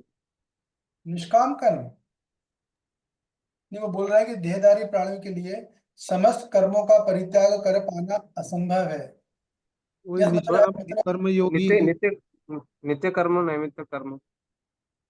नहीं नहीं, बात को समझिए। प्रभुपाद जी अनुवाद में ये लिख रहे हैं कि किसी भी देह के लिए समस्त कर्मों को परित्याग कर पाना असंभव है। हाँ ब्रो। मतलब ये वो कह रहे हैं प्रभुपाद जी कि भाई ये बड़ा मुश्किल होता है कि आप कोई व्यक्ति समस्त प्रकार के कर्मों का परित्याग कर दे।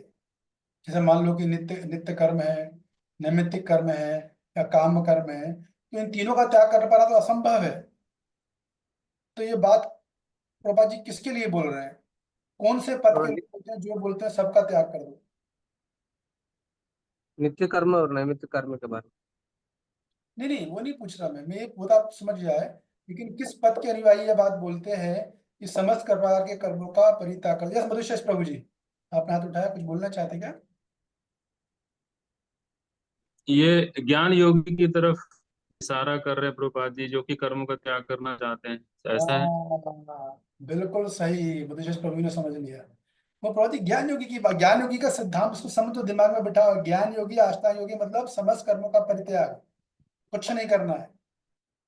12 घंटे लेके बैठना है। ज्ञान योगी बैठेगा अष्टांगी हिमालय पे जाके 18-20 घंटे कंधे को नाक पे डालेगा, फिर टांग को उस पर डालेगा, फिर मुंह रोकेगा, ये सब करेगा वो, या मीन या आसन जो मैंने आपको बताया था ना शुरू में, वो सब करेगा। यहाँ पर जो बात बोली गई है वो ज्ञान योगी की बात बोली गई। तो प्रभा जी बोल रहे हैं तो असंभव है भाई। अच्छा क्यों असंभव है, कौन बताएगा? कि कुछ कर्म तो मतलब ऐसा कैसे हो सकता है कि कोई भी योगी कोई भी काम नहीं करे? असंभव कैसे, तो कुछ भी नहीं करे? इसका उत्तर भगवान ने चौथे अध्याय में दिया है। तातु आपको मैं श्लोक है वो, जातु चक्षम क्षणम अपि, जहाँ, हाँ मतलब श्लोक जी आप बोलना चाह रहे हैं क्या? हाँ, ये वही श्लोक है ना, ही कश्चित क्षणम अपि जातु तिष्ठति अकर्म कृत न कार्यम ही अवसः कर्म बराबर कर्म। बराबर, सही। मतलब ये श्लोक संख्या है 3 पॉइंट, या चौथे में है, चौथे में या तीसरा में?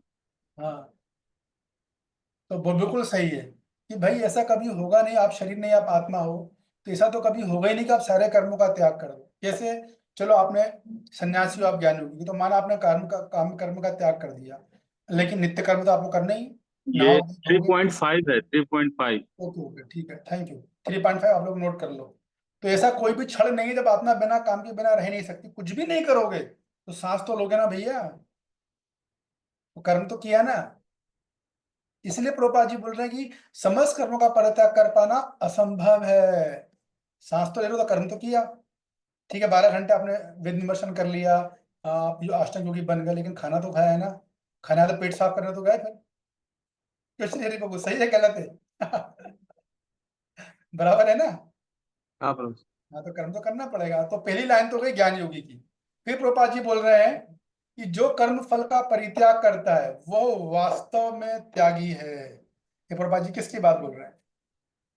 कौन बताएगा? जो कर्म फल का परित्याग कर रहा है वो वास्तव में त्यागी है। यस, निष्काम निष्काम कर्म। नहीं प्रभु जी, आपको बोलना, आप हाथ उठा के बोलो, ठीक है, बोलने वो नहीं है, लेकिन क्लास का प्लीज एथिक्स मेंटेन करो, स्पेशली ऑनलाइन में। ऑन साइट में भी यही होना चाहिए। भक्ति शास्त्री बनना तो भक्ति शास्त्री स्टूडेंट भी बनना है ना हमको, तो आपको बोलने का पूरा अधिकार है, लेकिन हाथ उठा के। तो उत्तर बिल्कुल सही है आपका। यहाँ पर निष्काम कर्म की बात हो रही है, निष्काम फल कि आप कर्म कीजिए। देखिए इसको समझिए, ज्ञान योगी कर्म को त्याग कर देंगे, लेकिन भक्त और निष्काम कर्म की कर्म का त्याग नहीं कर रहे, कर्म को तो त्याग करेंगे, कर्म के फल का त्याग करेंगे। ये बात है। अब प्रभा जी आगे क्लियर कर देंगे, पढ़िए पढ़िए प्रभु जी, कौन पढ़ रहे थे? हाँ प्रभु जी। हाँ, भगवत गीता में कहा गया है कि मनुष्य कभी भी कर्म का त्याग नहीं कर सकता। अतएव जो कृष्ण के लिए कर्म करता है और कर्म फलों को भोगता नहीं, तथा जो कृष्ण को सब कुछ अर्पित करता है, वही वास्तव में वास्तविक त्यागी है।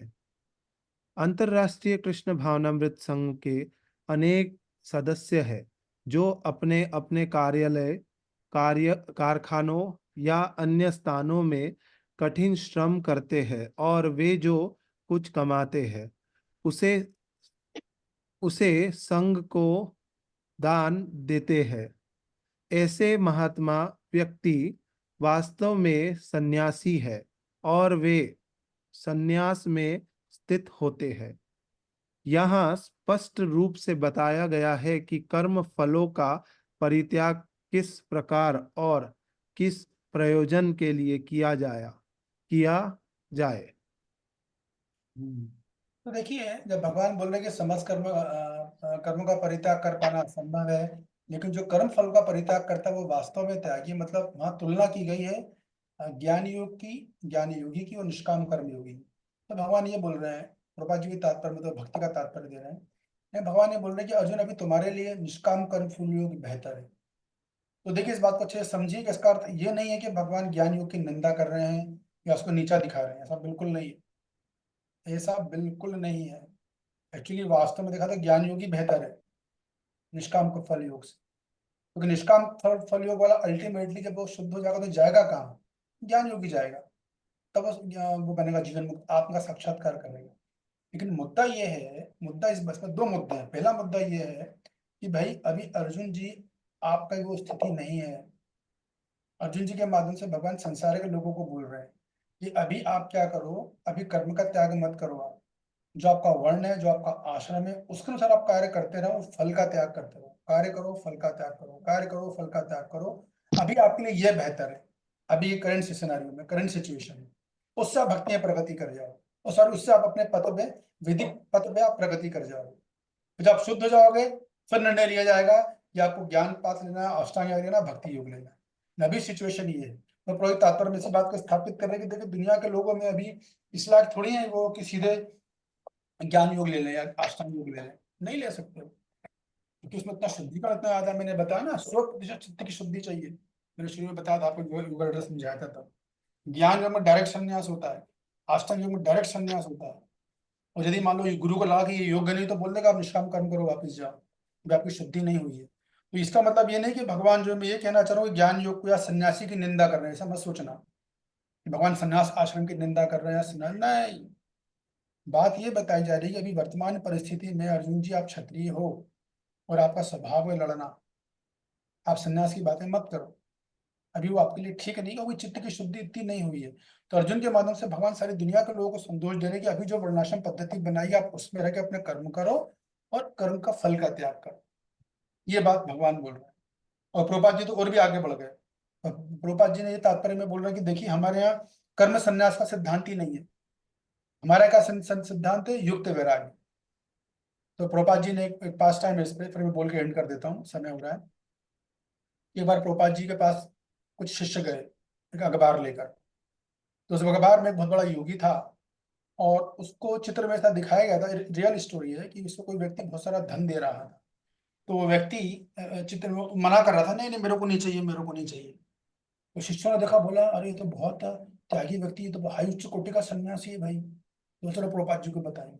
तो पेपर कटिंग लेकर वो फोटो लेकर गए, जिसमें कि ये उस व्यक्ति की तारीफ की गई थी कि देखो कितना महान सन्यासी है, इसने लक्ष्मी तक से आसक्त नहीं। तो बोला प्रभु जी देखिए कितना बड़ा सन्यासी, धन लेने को मना कर रहा है। प्रभुपाद जी ने उस अखबार की कटिंग को देखा, साइड में रखा, और अपने शिष्य को बोला मेरे लिए कैमरा लेके आओ, come on gonna get a camera for me, जल्दी जाओ। ये व्यक्ति कैमरा लेके आया। तो भाई दूसरे शिष्य को बोला जितना तिजोरी में धन रखा सब ला दो, वो लेके आया, बोला टेबल पर रख दो सारा धन। और प्रभुपाद जी ने पूरे धन को सब पकड़ लिया, और शिष्य से बोला मेरा फोटो खींच लो, शिष्य ने फोटो खींच लिया। तो प्रभुपाद जी ये बताना चाह रहे थे कि हमारी जो परंपरा का, हमें अपने संप्रदाय का मूड समझना चाहिए। हमारा मूड है युक्त वैराग्य, हम सब ग्रहण करेंगे जो भगवान हमें देंगे, बस। क्यों ग्रहण करेंगे? क्योंकि हम उसको भगवान की सेवा में लगाना है, इसलिए भक्त सब कुछ ग्रहण करता है। तो हमारा सिद्धांत युक्त वैराग्य का, प्रभुपाद जी इसी बात को बता रहे हैं, भाई हमारे भक्त तो खूब कठिन श्रम करते हैं, धन कमाते हैं, उसका भी दान देते भी हैं, दान लेते भी हैं, सब कुछ करते हैं, सन्यासी भी हैं। सन्यासी तो हमारे कितने सारे कर्म करते हैं, कभी देखा इस्कॉन के सन्यासी को जाके वो कहीं कोने में बैठ के कोई साधना कर रहा हो? नहीं, प्रचार में जाते हैं, अपनी व्यक्तिगत साधना करते हैं, लेकिन आम क्रियाएं तो सारी चली रही ना, कर्म का त्याग थोड़ी करते हैं कभी। सन्यासी हमारा सारे कर्म करते हैं, ट्रेवलिंग करेंगे, प्रचार करेंगे, घर घर जाएंगे, क्या नहीं करते सन्यासी, सारा काम कर रहे हैं। तो प्रभा जी वही बोल रहे हैं, हमारे स्कॉल में तो ऐसा ही है, लोग कार्यालय में जाएंगे, कारखाने में आते हैं, कठिन श्रम करते हैं, जो कुछ कमाते हैं उसे संघ को दान देते, तो कर्म क्रिया तो चल रही है बराबर। तो ये भगवत गीता, तो हमारे जो क्रियाएं हैं यदि युक्त वैराग्य प्रिंसिपल है तो निर्गुण है, ये बात है। तो कुल मिला के यहाँ पे भगवान ये बोल रहे हैं कि अर्जुन एक्चुअली में अभी तुम्हारे लिए संन्यास से बेहतर त्याग है, ये समझ जाओ बात। श्लोक भगवान बोल रहे हैं ना, वही कह रहे हैं अर्जुन तुम्हारे लिए संन्यास से बेहतर त्याग है। अब भगवान फिर अगले श्लोकों में कल से संन्यास की बातें बताएंगे, तो हम चर्चा कल करेंगे। अभी यहाँ पर मैं जरा मैं गोविंदा गोविंदा मैं जो है अपनी वाणी को विराम देता हूँ। अब जिससे प्रश्न हो प्रश्न पूछिए, इससे क्या प्रश्न है?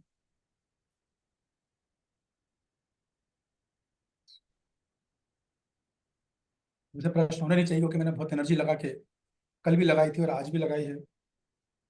इस तरह से प्रयास चाहिए आप लोगों को सब कुछ समझ में आ जाए। कोई प्रश्न नहीं है? हाँ अपने विष्णु हरि प्रभु, विष्णु हरि प्रभु क्या तबियत ठीक है आपकी? है विष्णु हरि प्रभु क्या हुआ, गुस्से में आ गए आप, नाराज हो गए क्या? है? अरे नहीं, वो तो मजाक करता हूँ, बड़ा क्या मानते, बड़ा थोड़ी माना जाता है। बोलो बोलो, आपकी आवाज नहीं आ रही। जी प्रभु जी। मैंने आप ही के लिए रखा, केवल आपकी वजह से मैंने 15 मिनट पहले क्लास खत्म करी। मैंने कहा विष्णु हरि प्रभु जी के सारे प्रश्न उत्तर देने होंगे, बताइए। प्रभु जी जैसे यहाँ पे बताया कि कृष्ण भावना व्यक्ति या सतोगुणी व्यक्ति न तो किसी व्यक्ति से घृणा करता है, न अपने को शरीर कष्ट देने वाली किसी बात से, वो उपयुक्त स्थान पर तो उसी समय बिना डरे अपना कर्तव्य करता है। तो प्राप्त सर्वाधिक बुद्धिमान तो कर्मों में संशय रहित नहीं रहना चाहिए। तो जैसे प्रभु जी कोई भक्ति का कार्य करते हैं हम जैसे, तो उसमें कोई किसी किसी चीज में नहीं समझ में आता है, संशय रहता है। तो यहाँ पे भगवान मतलब हम अपनी बात कर रहे हैं कि जहाँ पे हमें संशय रहता है तो वो चीज़ें हमें क्लियर नहीं होता है। तो जैसे हम आपसे पूछते हैं तो कभी कभी आप गुस्से या नाराज हो जाते हैं कि चलो अभी मत पूछो, बाद में पूछना। तो उसको कैसे समझ सकते हैं? तो इसका आप जो बात आपने जो श्लोक तात्पर्य कोट किया उसका उससे संबंध क्या, पहले मुझे वो समझाओ आप। ये तो आपकी व्यक्तिगत चीज है, इसका तात्पर्य से क्या संबंध है, फिर मैं आपका भी उत्तर दूंगा। एक तो अशुभ कर्म से बताया कि घृणा नहीं करता, तो तो आप ये तात्पर्य क्रमांक क्रमांक बोलिए, पहले जब बोलते हैं तो पहले तात्पर्य क्रमांक बताया जाता है। श्लोक श्लोक नंबर 10 है प्लीज। श्लोक नंबर 10, हाँ। एक मिनट में खोल लूं।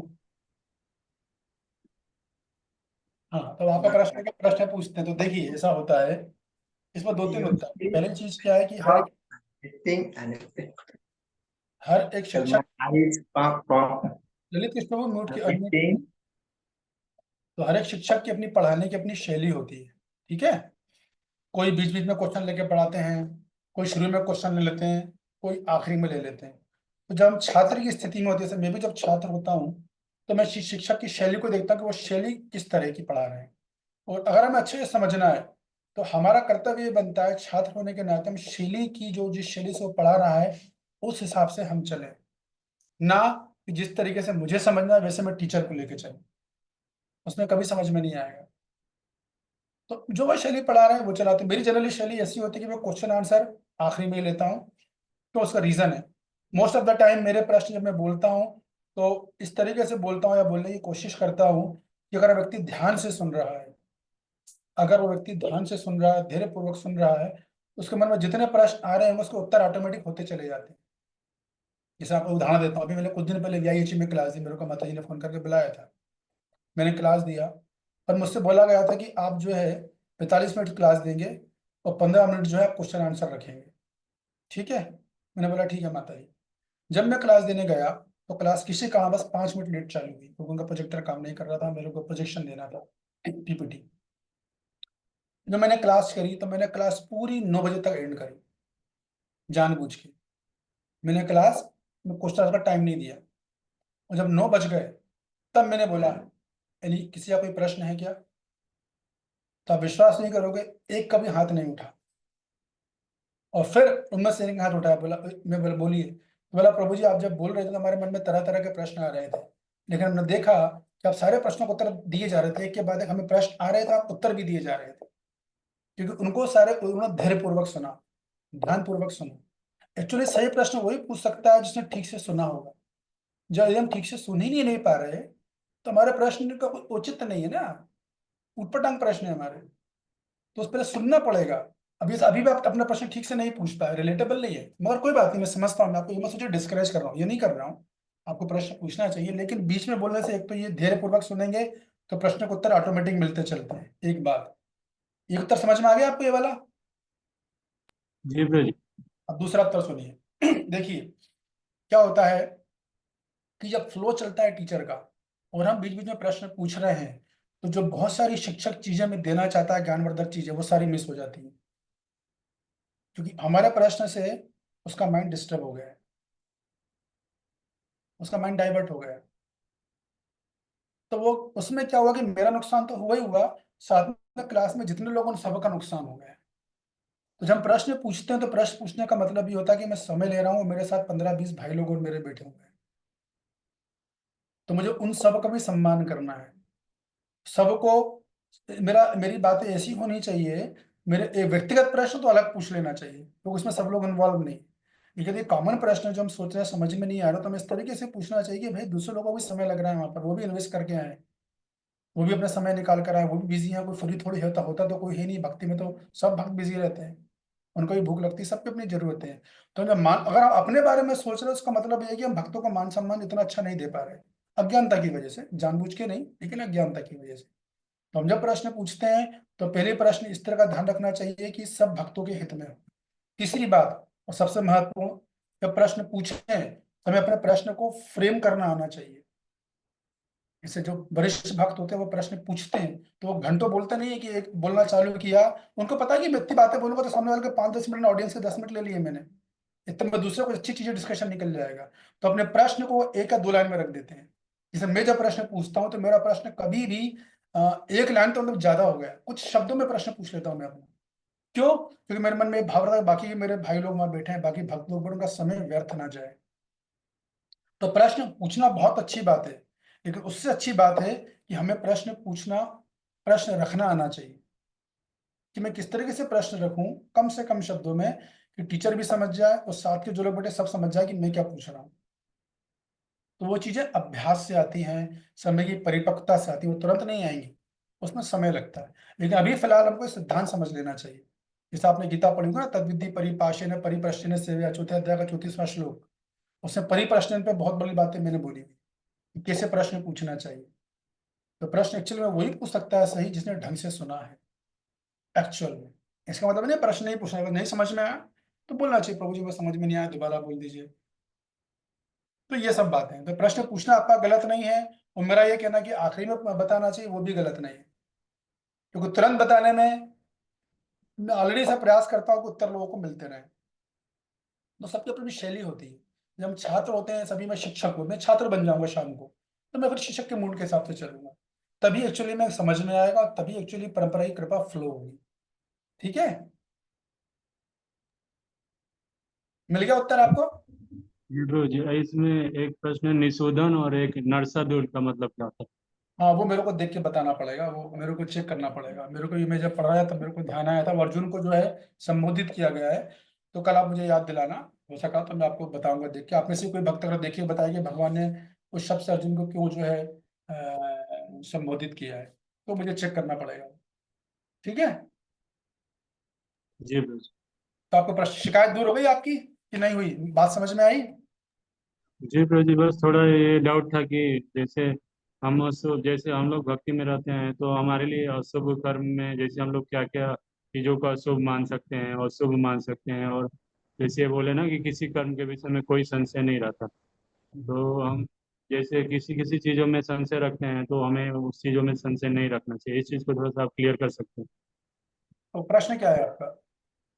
ये तो क्लास। प्रश्न यही क्लियर करके बता सकते हैं कि हम लोग को क्या क्या चीजें अशुभ कर्म मानना चाहिए, शुभ मानना चाहिए, और क्या क्या हमें संशय नहीं रखना चाहिए। हाँ, तो देखिए उसका संशय कब रहेगा? जब हमें अशुभ शुभ प्रश्न की स्पष्टता नहीं होगी तो संशय रहेगा। अभी मेरा आपसे प्रश्न है, शराब पीना शुभ कर्म है अशुभ कर्म है? अशुभ। जब करना शुभ कर्म है अशुभ कर्म है? शुभ। तो अगर आपसे कोई बोल रहा है विष्णु प्रभु आप रास्ते में जब करते हो जा रहे हो, बोल रहा है क्या फालतू का काम कर रहे हो, इतने जवान लड़कों, इतना सुंदर, आपने पूरी दुनिया छोड़ दी, इतना संसार का सारा सुख छोड़ दिया, अरे डिस्को में जाते आराम से लड़की के साथ नाचते, जिंदगी बर्बाद कर ली आपने, तो उसकी बात से आप सहमत हो गए या नहीं हो गए? नहीं हो। तो आपका संदेह दूर हुआ कि नहीं हुआ? हुआ कि नहीं हुआ? हाँ प्रभु उत्तर मिल गया? जी। धन्यवाद। और कोई कमेंट्स? कोई कमेंट्स को देना चाहे कक्षा के बारे में? तो समय कितना, 2:55 बचे, बस अब एंड कर देंगे। Any comments? Otherwise I will try to, मैं जो यहीं पर रोक दूंगा। ठीक है प्रभु, कल तो फिर मतलब प्रभु जी कल तो अपना वो रहेगा ना, कल शनिवार है शायद ना? कल परसों छुट्टी रखें, हाँ हाँ फिर बिल्कुल, सोमवार से करते बिल्कुल बिल्कुल शनिवार छुट्टी हैं। ठीक करेंगे, है। तो सोमवार से हम लोग चालू करेंगे। तो अब आज तक हमने त्याग के बारे में बता दिया, चर्चा कर ली, अब आप ध्यान रखिए, अब जो संन्यास की चर्चा होगी 13 से लेकर 17 तक। ठीक है, तो आप सब लोगों का तो ध्यान। 12 नंबर श्लोक तो छूट गया, 12 तक आप बताए थे ना आगे। हाँ तो कर लेंगे अपन, मंडे को कर लेंगे, ठीक है ना? ठीक है, ओके। हरे कृष्ण। हरे कृष्णा कृष्ण कृष्ण हरे हरे, हरे राम हरे राम राम राम राम हरे हरे। वांछा कल्पतरुभ्यश्च कृपा सिन्धुभ्यैव च पतितनां पावनेभ्यो वैष्णवेभ्यो नमः। ओके, हरे कृष्ण।